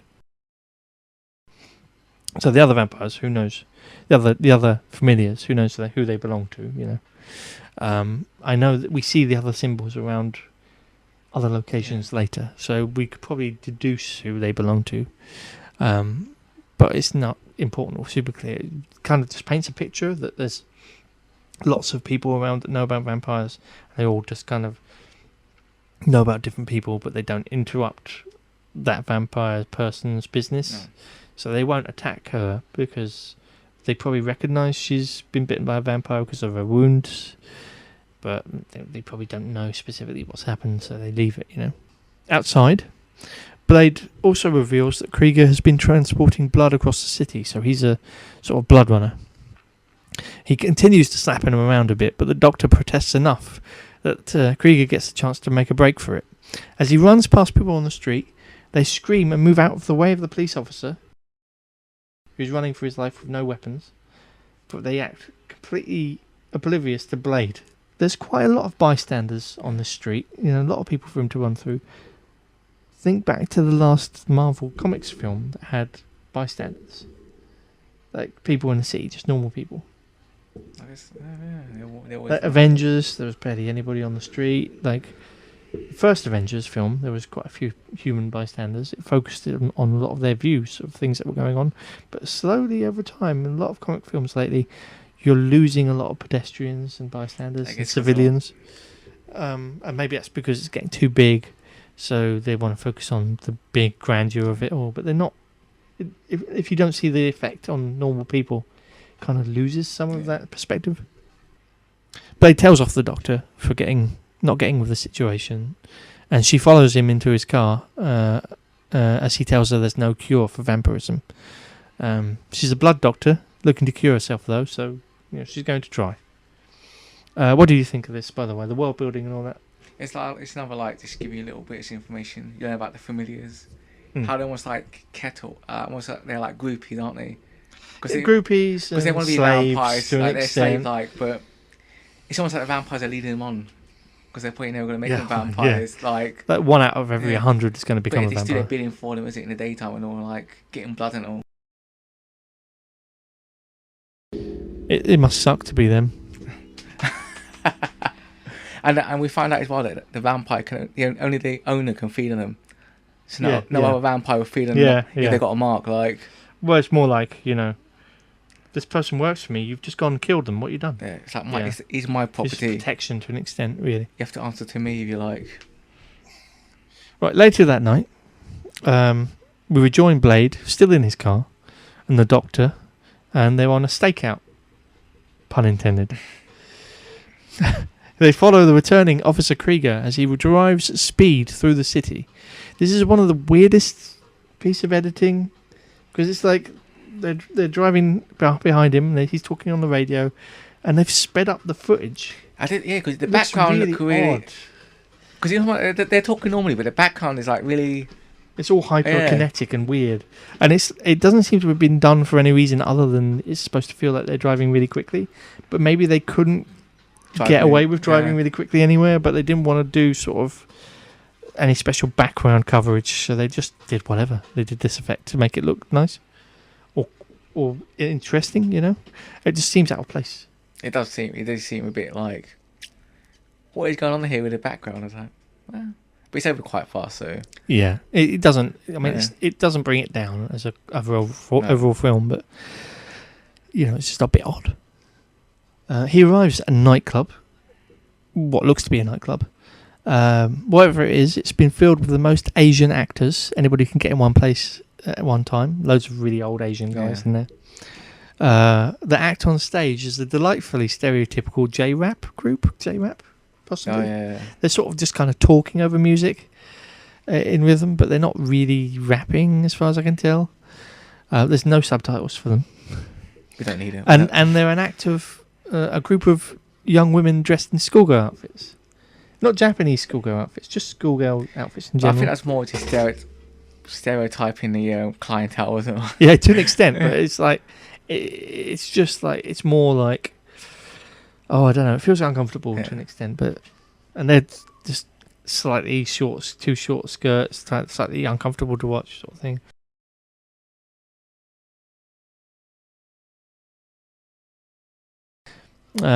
The bouncer's subtitles. Blade walks up to the bouncer. He mentions that there's several vampires outside, including a hooker on the corner. And he walks up to one of the bouncers, and the bouncer's subtitles just say, I kid you not, speaks Asian language. Not translation from the language it's supposed to be. It's clearly supposed to be Japanese, because there's certain words in there you can tell. But the translators who worked on the subtitles for the DVD just couldn't be bothered to try figuring it out. So it just says some sort of Asian. Yeah, that'll do. Before too long, Blade finds Krieger as he attempts to leave. He tosses the bouncer through a window. The bouncer's a vampire, important note. And he beats up some of the staff members before continuing to rough up Krieger from earlier. He takes him into the kitchen and beats him up a bit. Krieger reveals a secret door to Blade behind the freezer. And Blade and the Doctor head down to some unknown location filled with servers. We assume it's the same server location as before. I think it is. But it's not super obvious that it is because we don't see it at the same sort of... It doesn't lead to the same sort of place. Maybe there's multiple... Maybe, I don't know. Blade assumes it's their archives. So, okay. It's the main vampire archives. If this is the main vampire archives, why is it so poorly guarded? Maybe they I guess that you got vampires at the door. So unless the vampire hunters are going in there, like... He takes out one. and then he beats up a barman and a couple other guys. But I guess vampires are not really. They assume that humans will never get in there, like so. Maybe. 2. If it is open season, as Blade says to the police officer, who he lets go, quote on all suckheads, which I assume is vampires. Why didn't Blade outright kill the doorman, the vampires outside, or the barman? He just kicks one in the face, kind of throws one through a window, and then walks in. All the vampires are unharmed, pretty much. They get a kicking. Maybe he's feeling in a good mood. It's like, I guess it is. I can't work out what the people know what vampires were they. I think maybe some of them were. Maybe they're just part of the whole community. Because they kind of looked at him walking past, like they don't care. No. As well though, like they're like maybe the Yakuza vampires or something. Maybe. But they're just all old buggers who are looking at dirty girls, like dirty old men. It's kind of just weird sort of stereotype. It's more weird than the fridge. The way it opened up and then you can see the fridge is lighted up on the food side. I'm like. Well, it's still a functional fridge, I think, to an extent. like that. Remember that this is a weird deep cut, but WWE, Steve Austin versus Booker T, and Steve. They have because over here we don't have this, but Steve goes in the back and comes out through a fridge, doesn't he? Or one of them does. I've never seen that fight properly. I've seen bits of it.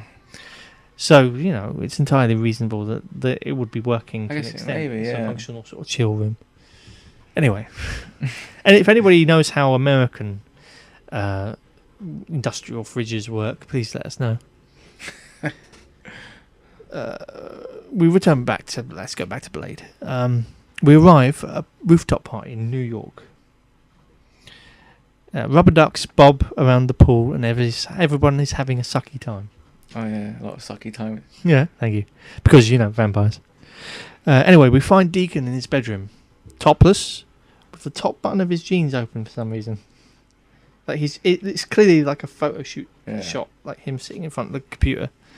Maybe he just went to the toilet or something, I don't know. Behind him is a super glossy techno coffin bed that clunks open and a black, I think it's a black woman, slinks out. We never see her face clearly. I don't think. You don't, because it's kind of shot so that you see the bottom of her mouth, maybe her neck. But there is a shot where you see her getting out, and while it's slightly blurry, you can tell that the woman in that bed is not a woman we see again. Like the actress playing her. It's implied she's someone we see again later, but maybe it is a different person. Who knows? So we can't really concretely say this is this person. It probably wasn't that person though. Yeah, it's probably meant to be her. Finally, Frost's software has translated the texts and immediately also built a sweet computer animation for him. It's even added a little figure of Frost in the middle with his vampire name written on his chest. Like sort of like a paper cutout of a figure, but it's got his name written on it. So is his name in the prophecy? Did he add that there as part of the software so that when it works, it puts it? Because he didn't know what it was, so it's interesting. Or maybe he's built it for like vanity. He's like, yeah, that's me. Maybe it's completely unrelated. Yeah. Who knows? It does mimic the prophecy entirely. Yeah. And when it does translate it, but still. We'll give them the benefit of the doubt as a bit of movie making magic. The girl companion says, come with us to the party, whatever. He goes out into the party and the police officer arrives from earlier, and he's begging for forgiveness from Frost for making these mistakes. He calls one of this other vampire girl who we see once in the techno rave scene at the beginning, but we don't ever get a name for her. She's just kind of a blonde-haired girl. He calls her a bitch or something, tells her to shut up, before he's made into a meal for Frost and her.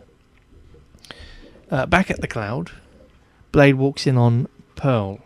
Oh yeah. Which is he's a massive lump of doughy vampire, which is a bit of a stereotype. But this, if you want to know what Pearl looks like and you haven't seen the film, just picture the fattest naked most naked internet troll you could ever imagine. I guess more like that South Park character. Where he's Sort of that want to walk up on them with a PC, like PC. maybe 50 times fatter. Yeah. With a like really bad stereotypical vampire ponytail and sort of long spindly fingers. Or that program, My £500 Life sort of thing. Mm, That sort of that character sort of image in a bed, like can't move. Yeah.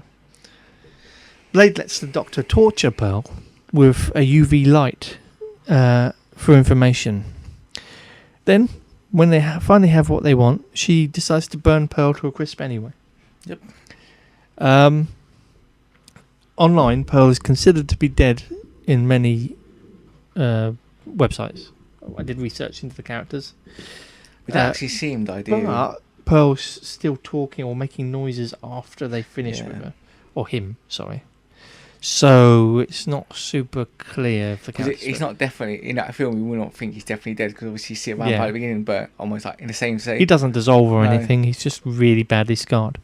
So we are going to assume that the character still exists in the universe after this point. Blade breaks into a further sealed room and finds what he says is the Vampire Bible, aka the Book of Erebus, I think he calls it. They have been displayed in these fantastic sort of hanging glass sheet displays.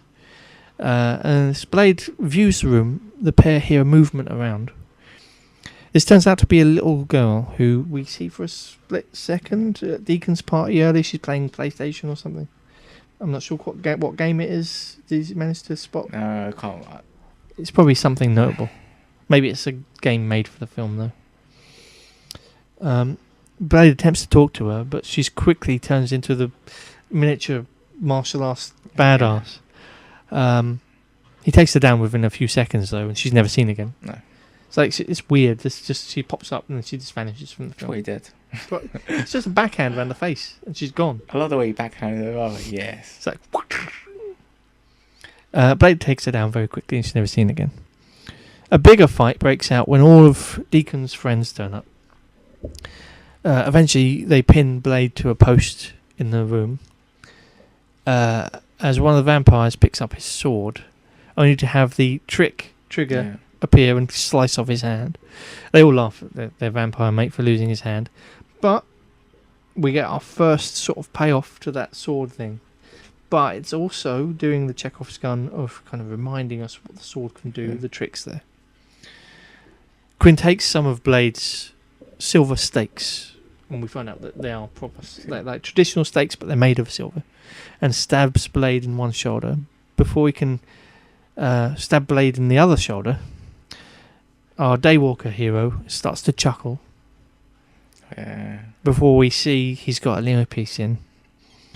With an unexplained and unexpected explosion, Whistle Man arrives, and with a further one-liner. Well, it's not a great one-liner, but, you know, it's a good hero shot from him. He mows down scores of vampires with a machine gun, providing Blade and the Doctor a chance to escape. Tossing a bag bomb into the room, the gang leave through a subway line. So they've literally just blown up the room. All the vampires are in. Some of them get out. Quinn making chase across the tracks. It doesn't go well for him as expected. He gets his face ground against a passing train, stabbed in the thigh, and then gets his arm sliced off again. Seeing an oncoming crew of vampires, Blade reaches out a hand and, holding the Doctor close to him, because Whistler has run off in another direction, gone through his sewer line. He reaches out his hand and grabs onto the moving train as they leave and makes an escape. I'd like to note that because of the speed the train is moving at, that should kill both of them. Obviously, ignoring the impossibility of vampires and the fact that Blade is like superhuman to an extent, so maybe he can survive. Yeah, but I don't think they're like super strong, are they? It's never anything. They're stronger. They're stronger, but they're not like they're not like mega strong like. Yeah. They're no Hulk. No.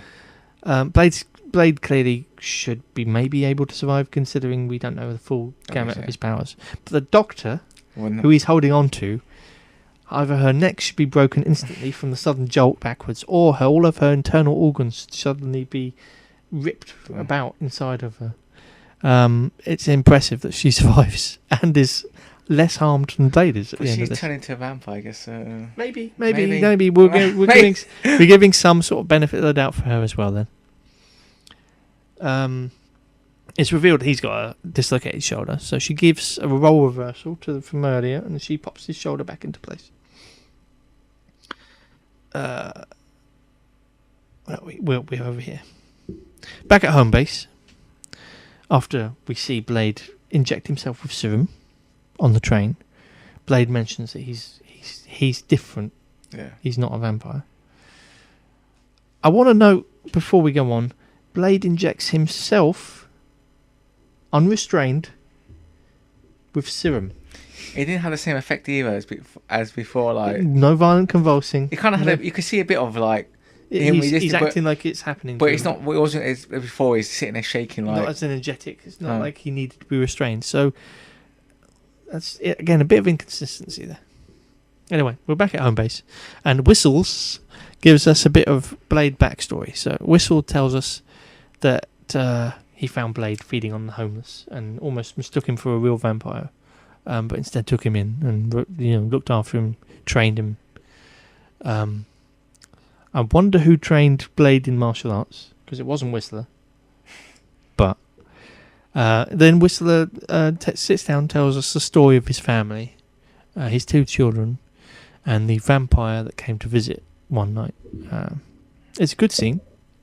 It's short, which I appreciate. It's like a few lines, and you get an understanding of what's happened to him without being too explicit and too maudlin.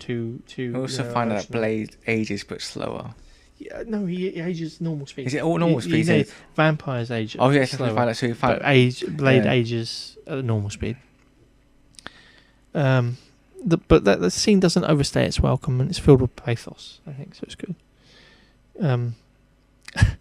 He says at one point he'd stake his life, which made me chuckle. The Doctor then visits Blade upstairs, who I found interesting is for some reason sitting on a lawn chair and staring at a wall. Oh yeah, what's that? I think he's meant to be meditating, but no, he's not even that. He's just sitting there, just like slumped down. It's almost like he's just imagining what a television would look like. He's just sitting in front of the telly. It's a bit odd.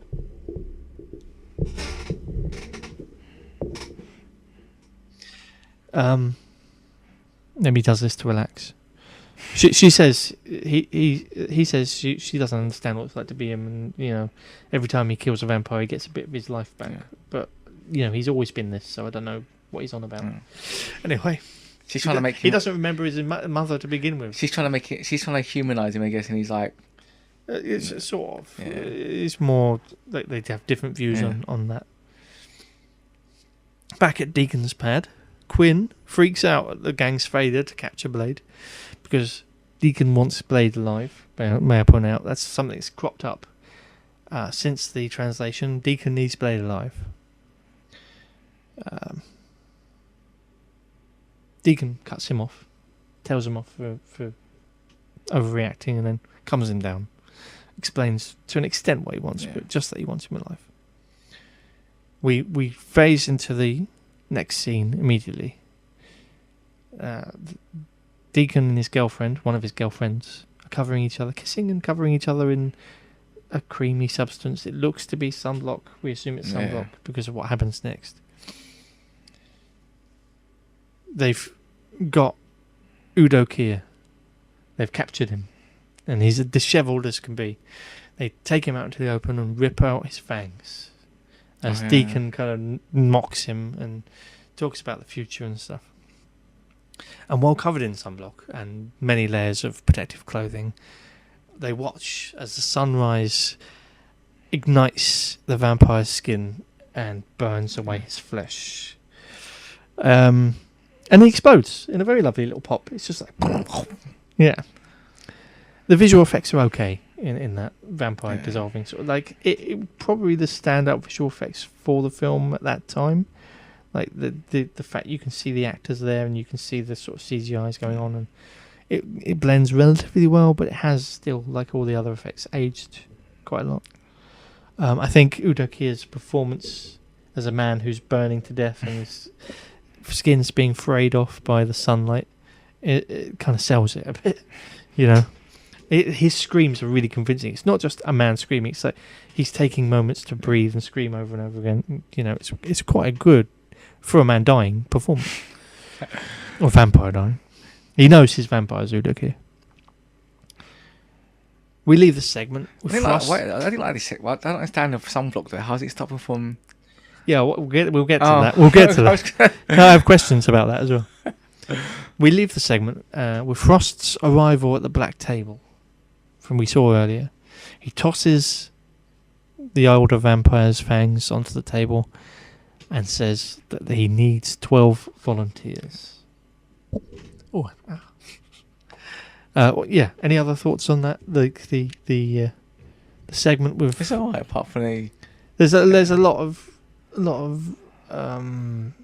filling in a backstory and character development and world building again. Like it's almost like he's becoming a king in a vampire world.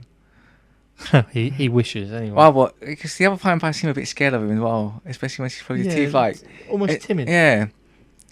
You'd think they'd be like, "What have you done, son? We're gonna kick your ass." But they don't really react like that at all. They're more shocked. They're like, "Oh." Yeah. At Whistleblade home base, the Doctor reveals that she has brought home some equipment. Blade also brought home a little gift. We're going back round. We're going to take it out of our back pocket. That bit from earlier. He's brought home a fragment of the page of the Vampire Bible. You'd think that the ancient text that no vampire could translate by themselves, written in blood, would be almost useless. But as luck would have it, by 1,000,000,000 to 1 shot, Whistle Keith can not only read the untranslatable language that took computer software. Part of it. He can read all of it that's there. He only has part of it. It's damaged, isn't it? There's only a little corner of it, and some of it's damaged anyway, and it's faded. But he can read the vampire language to begin with. What?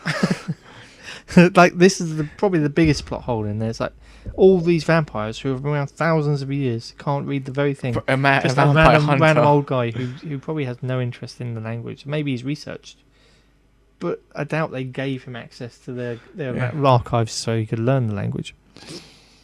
But he's also managed to read the one part out of all of those pages. The one corner of that one page reveals the main plot beats for the last third part of the third act. It's like Blood God, Apocalypse sort of stuff. It's like we know what the problem is. It tells us everything we need to know in like 2 lines. Of the odds are astronomical to begin with that he's able to read it. The fact he's able to read the one bit of the entire Bible that tells him what's going to happen is astounding. And then Blade gives him a hard drive he's stolen from Pearl that tells him everything anyway. It's pretty impressive. Whistler's a man of many talents. He must be gifted. Before Blade heads out to collect some more serum, the Doctor both shows a blood unclotting agent to unclotting agent. She says it's called EDTA. For those who are wondering, I've done my research again. EDTA is a molecule called a gelting agent.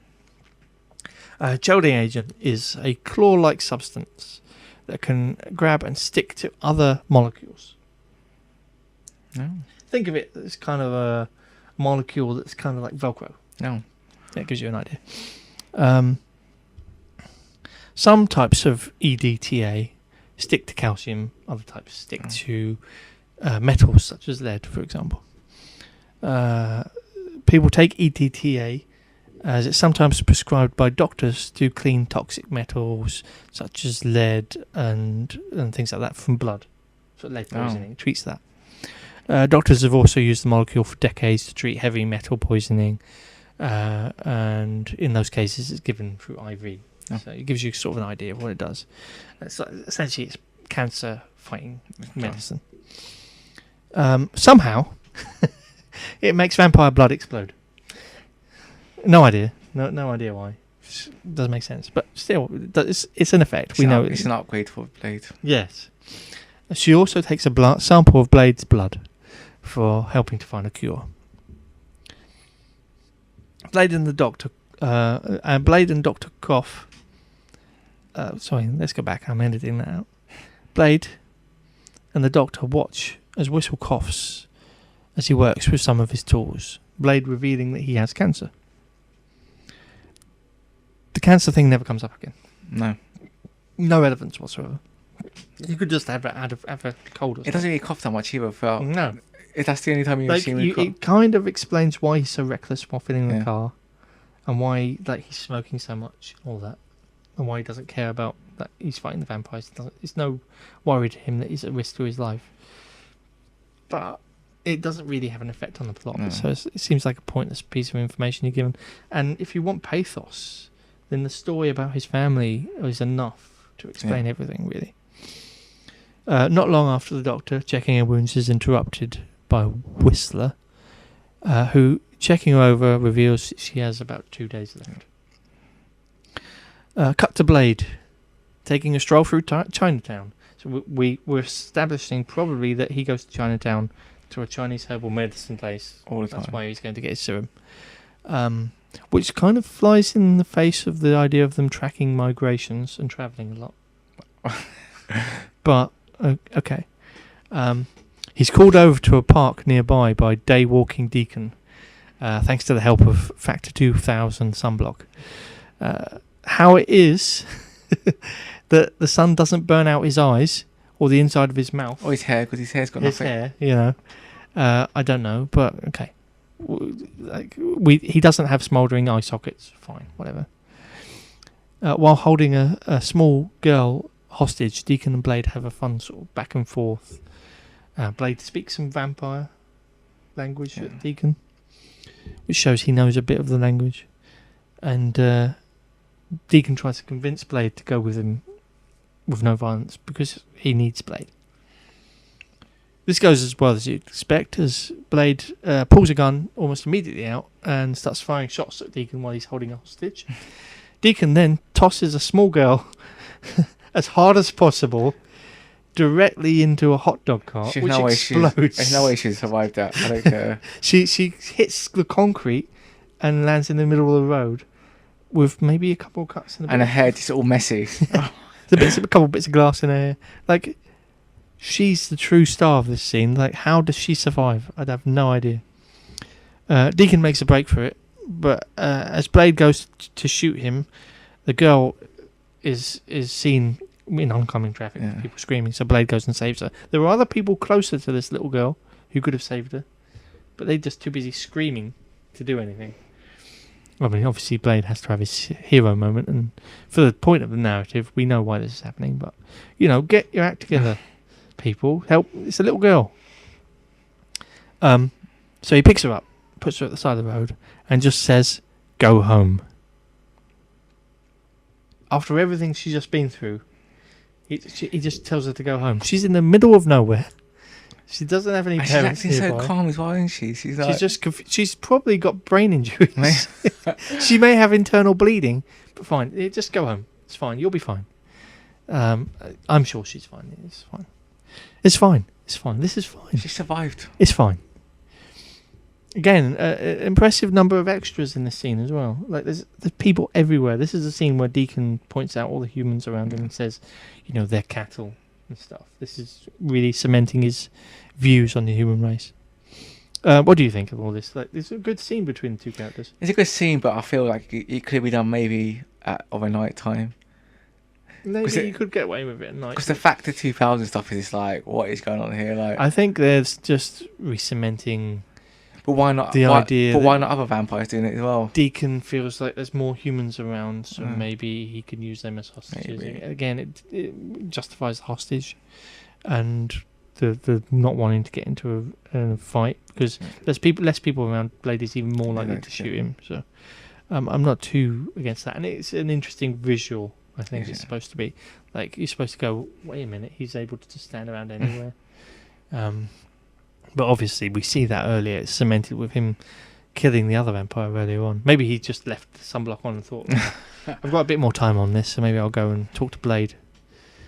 And this is the first time they've ever met each other. So we return back to Blade's HQ. This is the last time we go to the headquarters, Blade base, where the Doctor and Whistle Guy are discussing vampires and her cure. One she is now testing on herself. She's just randomly testing this. She says she's going to use the virus to rewrite DNA. Yeah. Just to treat things. That's how they do it. She thinks she can cure herself, but she doesn't think Blade can be cured in the same way because he is born half vampiric, so it's part of him. For her, it's like a disease. Before things can move forward, though, after injecting herself, we don't see the results of the injection. No. The base is attacked by Deacon. This time, he's there himself and his gang. I don't know how they managed to find the base, but they did. Whistler and the Doctor do what they can to fight off the vampires and their familiars, but they're overwhelmed, and Whistler is repeatedly kicked in the face by Deacon after being spat on. Soon after Blade returns, he finds the damage left by the vampires in his wake and finds his friend draped in bloody rags. There's also a video cassette left for him with in marker pen just play me written on the front. Whistler is still alive, just barely, and after sharing a few final words with Blade, explaining that Frost needs Blade to trigger the apocalypse, he asks Blade to leave him and to leave his gun with him. Blade then walks away and we hear Whistler shooting the gun off screen. We take that into account that he's probably killed himself, but we don't see it. We never know. And Blade heads off for his revenge and to take down Frost. Blade plays the home video left for him by Deacon, explaining exactly where they're hidden, before getting into a small sort of gearing up montage. And symbolically lifting his pot plant up out of its pot and chopping off the roots. I never understood that part. I think it's meant to be he's cutting the roots off. He's cutting the vampires off at the root. Oh, I the guess root of the plant. Maybe that makes sense to an extent, but it's really because they do pounce that plant like in other scenes, don't they? It's almost like that plant means something to him, but they never really explain what it means to him. It's just like, yeah, I think that's what that means. Maybe it's something really obvious we're missing. We're not super geniuses or anything, but it's probably really obvious. We rejoin Deacon at his home with the Doctor, who he's not really holding hostage, just sitting next to her, and his vampire girlfriend's there. And they have a bit of a back and forth, and she spills the beans on her cure, which is, I don't know how clever that is. She's trying to be cocky, I think. And, there's an amount of threat to, I could cure you without, you wanting it. She says she's cured herself, but in the timeline we have here, the time frame we have here, there's not enough time for the cure to have been proven to have been worked. No. Because we haven't seen that she was told 2 days, it's not been 2 days yet, so we don't know if even she's been cured. So there's a chance that she may know, she may not know. Maybe she's just posturing, Maybe we're just supposed to take her at her word because through the film acts as if it has been a cure that's successful, but it's never proved. Enter Blade downstairs for the big final showdown, or what is telegraphed to be the final showdown. In the confusion of a number of guards moving around the lower parts of the building, a motorcycle smashes into the windows and Blade whips out a machine gun and shoots them down, and a few with his trusty shotgun. Next, after Deacon locks all the towers down, Blade takes out a pair of martial arts vampires. It's a good little fight scene, I think. Not very long. It's a good piece of martial arts, though. The fight's obviously choreographed by Snipes himself, so again, he's limited in his training. It ends with Blade using his new blood weapons. Oh yeah. Sticking one in a lady vampire's eye, and another in another guy's chest. I think these are probably the worst effects. Yeah, no, they're really not. They're pretty bad, and I think they work better generally selling what's happening to these vampires, but it gets much worse. Like her eye vanishes completely. But I mean that the entire weapon effect is like worse. Generally. But they slowly bulge up and explode in a shower of goopy, thick, bloody effects. Walking into Deacon's bedroom, as seen earlier, Blade is introduced to the woman sleeping in his Loctite bed. And wouldn't you Adam and Eve it, it's only his mother. And a flashback happens, doesn't it? You get kind of a shot of her face. You get that flashback again. But it's to confirm it's the same actress, more or less. She survived his birth, and is now a vampire in Deacon's crew. Maybe another of his lovers, possibly. Probably. It's implied, but you don't really get a lot of sexual stuff. Like there's sexual stuff in the film along the lines of sort of vampires are sexy, they have all lots of sexual stuff going on, but there's no clear intercourse or anything. We don't know anything like that.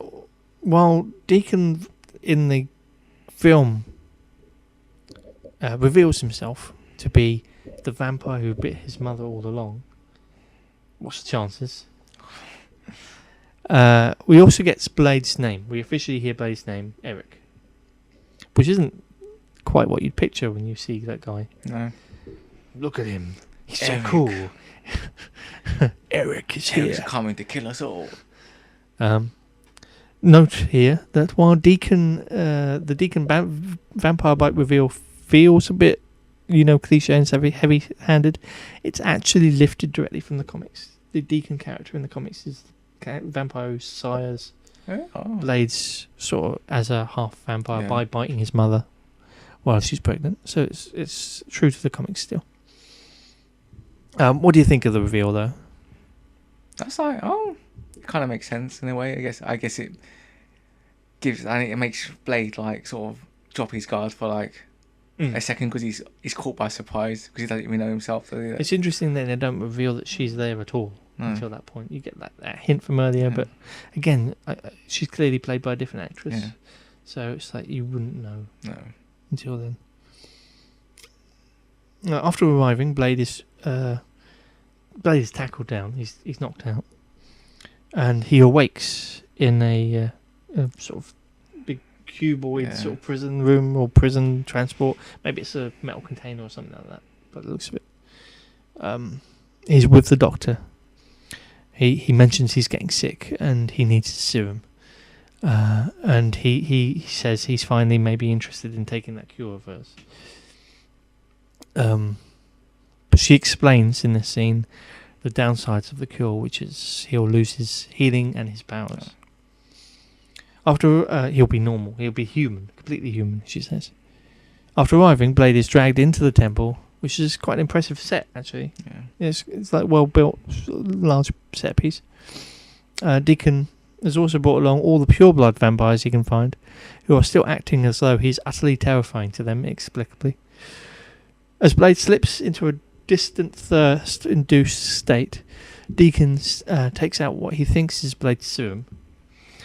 It's safe to say that it's not.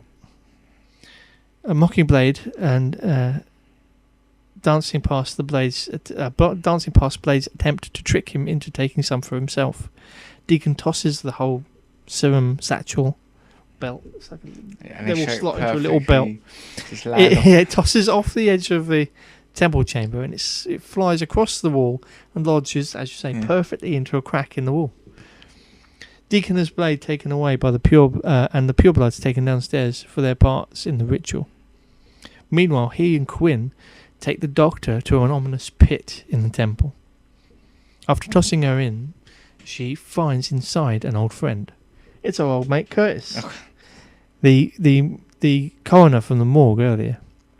He seems quite friendly, actually. Like he's a weird zombie sort of looking guy. I guess if we find out this is he's quite clever still. We find out that some vampires don't really turn, and they turn into like these weird. They mutate into sort of zombies. Yeah. But clever sort of zombies. Yeah. He's quite friendly and lucid, and the doctor until the doctor kicks him in the face, and then he goes for her. She beats him up with a bone, I think it is. Some bones that she finds lying around, climbing out. and using his bone shard almost immediately to jump out of the pit. And while it's nice to see this character return, you see a bit more world building. It's like, what was the point of that scene? I didn't think there's any point in that scene. It does explain why she's got the bone, though. That becomes important later.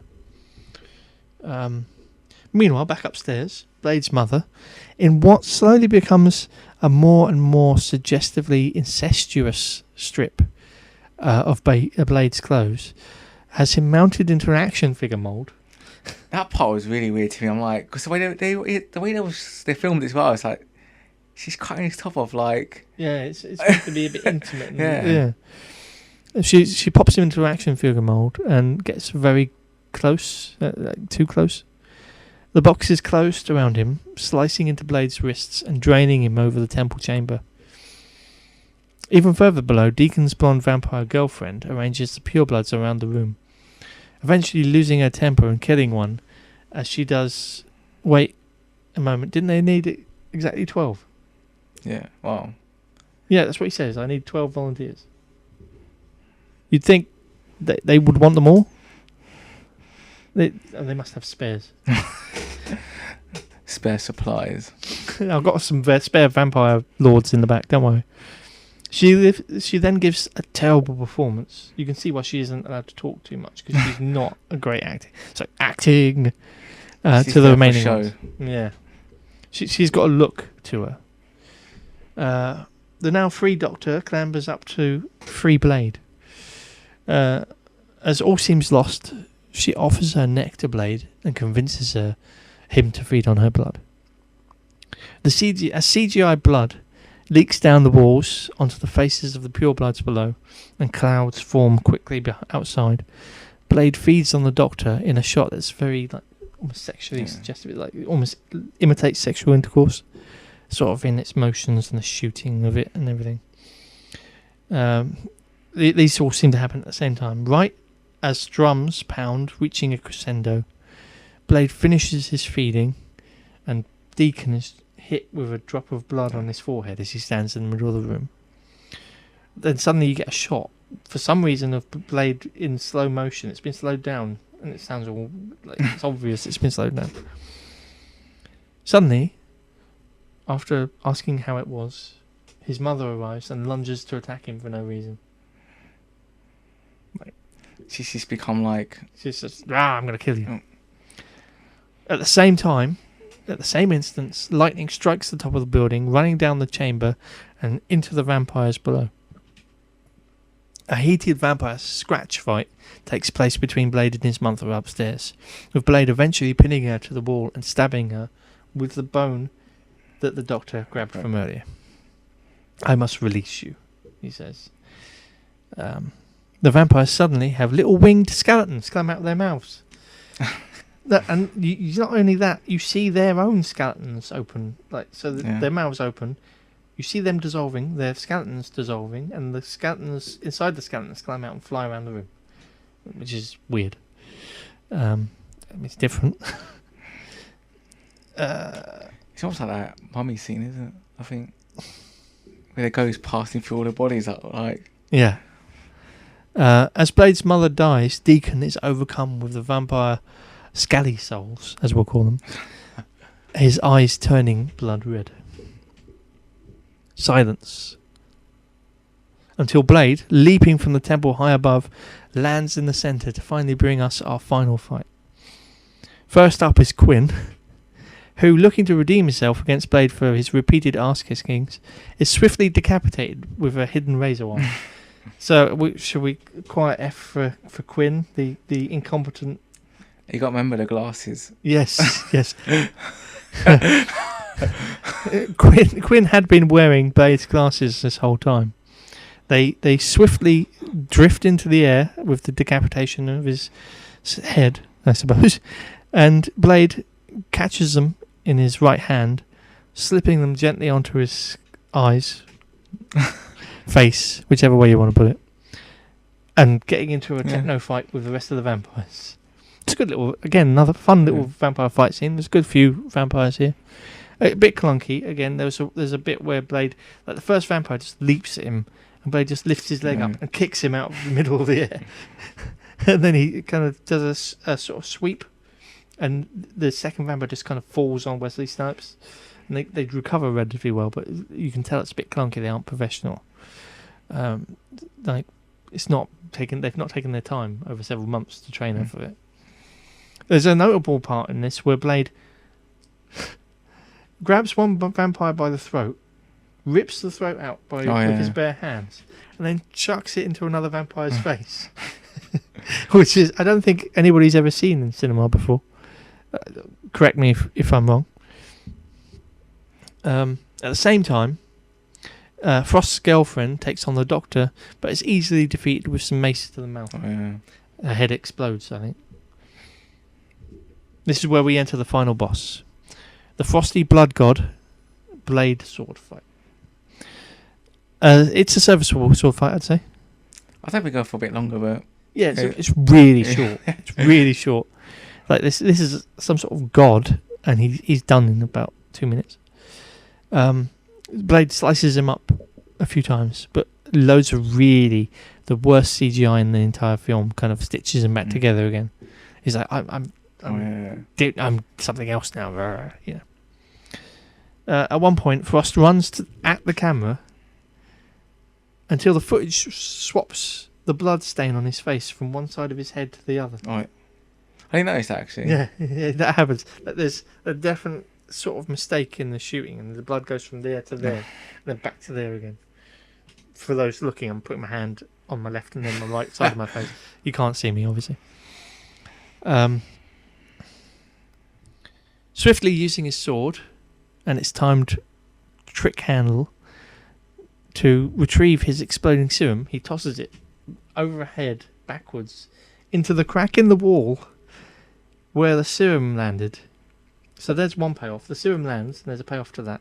And then the sword trick handle we've seen multiple times expanding, that pays off with that releasing the serum. So it's nice. I like that really long-term setup with the handle. You think, where's this going? He's got a trap handle, okay. And then a vampire gets his hand cut off. Oh, that's the thing. But actually, it's like, it's all paying off this bit. Blade tosses his special blood bombs at Frost and utters the worst one-liner I've heard in a very long time. Do you remember what it was? No. Yeah. Do you want to read it? Just lean forward into this mic.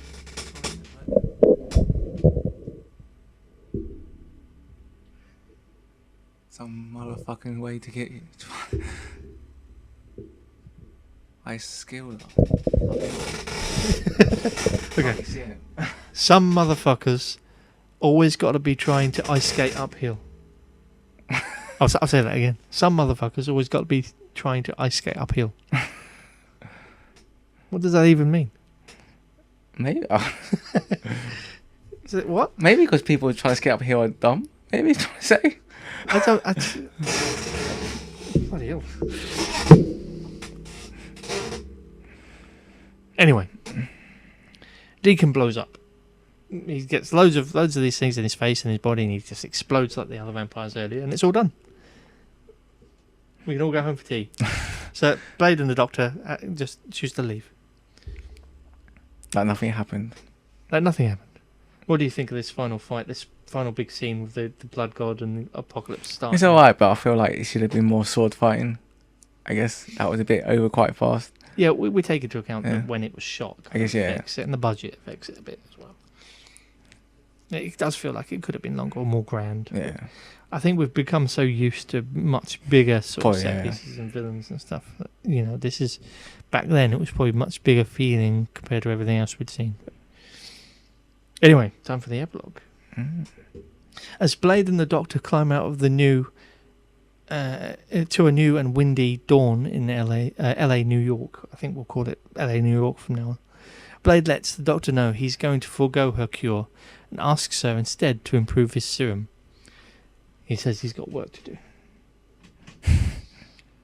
We cut to Russia, Moscow. In an opening mimicking the film's opening, a vampire man offers to surprise his lady friend, suddenly attacking her. Blade arrives to save her, uttering some Russian before techno kicks in and we fade to black. How many languages can Blade speak? 3 so far. So we should probably know that at some point. Blade can talk 3 languages. There's an important note here. There is an alternative ending to the film instead of the Russian Moscow scene. The deleted scene showed a figure in the distance on another rooftop, watching Blade and the Doctor as they climb out of the temple. It was played by the writer-director, one of the two of them. The figure was supposed to be well-known Spider-Man villain, the living vampire Morbius. Oh. Yeah. So it's the first sort of official semi-canonical appearance of Morbius in the Marvel sort of films. The character is now going to be played, as we have recently heard, by Jared Leto, who recently played the Joker in Suicide Squad. So there's going to be a Morbius movie soon. So that's an interesting little factoid. Anyway, so what did you think overall of Blade? It's good. It's really good. It's quite a long film as well from the 90s. Like, yeah, because 2 hours is back then was quite. You know, now we're used to 2 hours, but back then it was like. I say I felt very long going through the film for writing notes and stuff. I had to go through it like 3 times. I guess at that point it was it's quite so much longer than I expected it to. Before it went quite fast. It's quite a fun. It holds up pretty well actually. 'Cause that's why it won't hold up really well, but it actually holds up really. Yeah.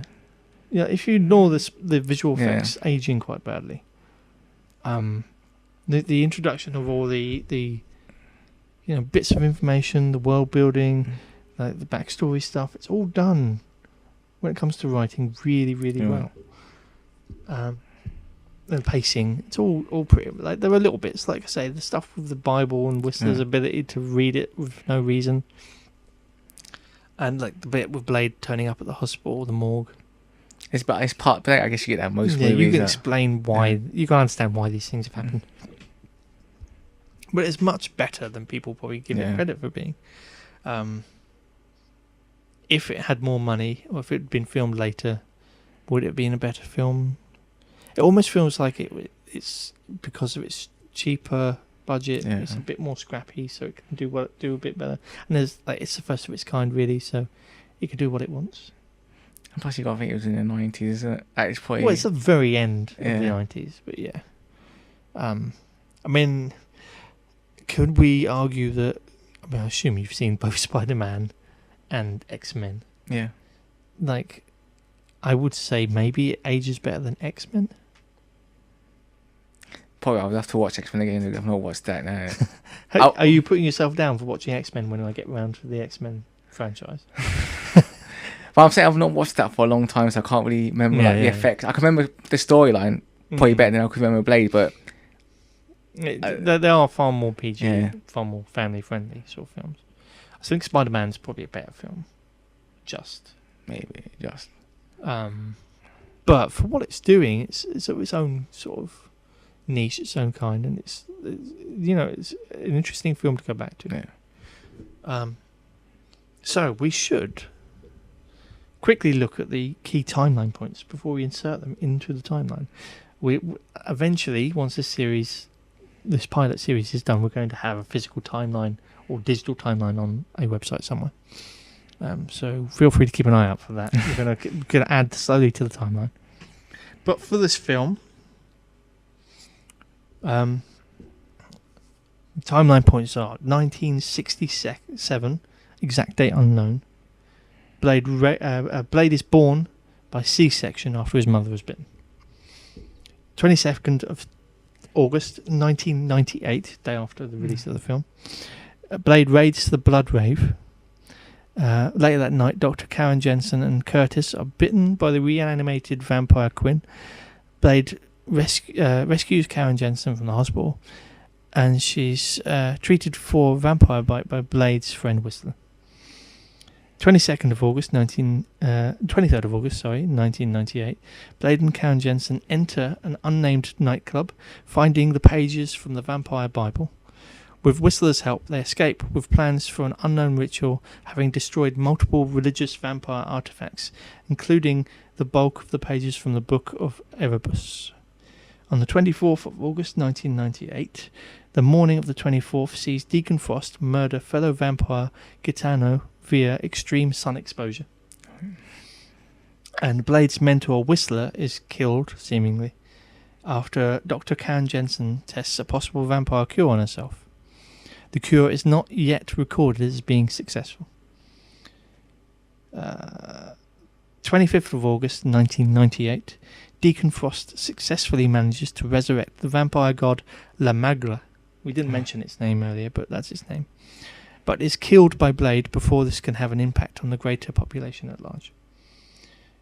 We finish up in the timeline, date unknown, likely 1998, probably a few weeks after the end of the main storyline, as some unknown time after this, Blade arrives in Moscow. In Russia. Next in the timeline, we will be hitting episode 2 and looking at, with whoever my next guest is, as I've not got one yet, Blade 2. Does that have a subtitle, do you know? I think it does. Have you ever seen Blade 2? I have seen all the Blades. Oh, I've never seen Blade 2. So. Have you not? No, I've seen all the other Blades. It's very I've never different. seen 2. Yes, I'm sure it is. I know enough about it to know it's going to be different. And we will continue to look at the Blade universe as a whole, and hopefully get more idea of the timeline for the timeline. But until next time, thank you very much, Limber, for joining me on this first step of our long journey through the history of everything that's ever going to have happened. And thank you all for listening. I'll ask you if there's anything you want to tell people about, anything, websites, or things, or emails, or Twitters, anything at all. I don't remember trying to handle something. That's fair. And I also thank you myself. Feel free to follow me on Twitter at Seibutsu, SEIIBUTSU, and find me on several other places under the same name. And keep an eye out for the next episode of The Timeline. Until then, thank you, and see you in the future. The timeline. And yes.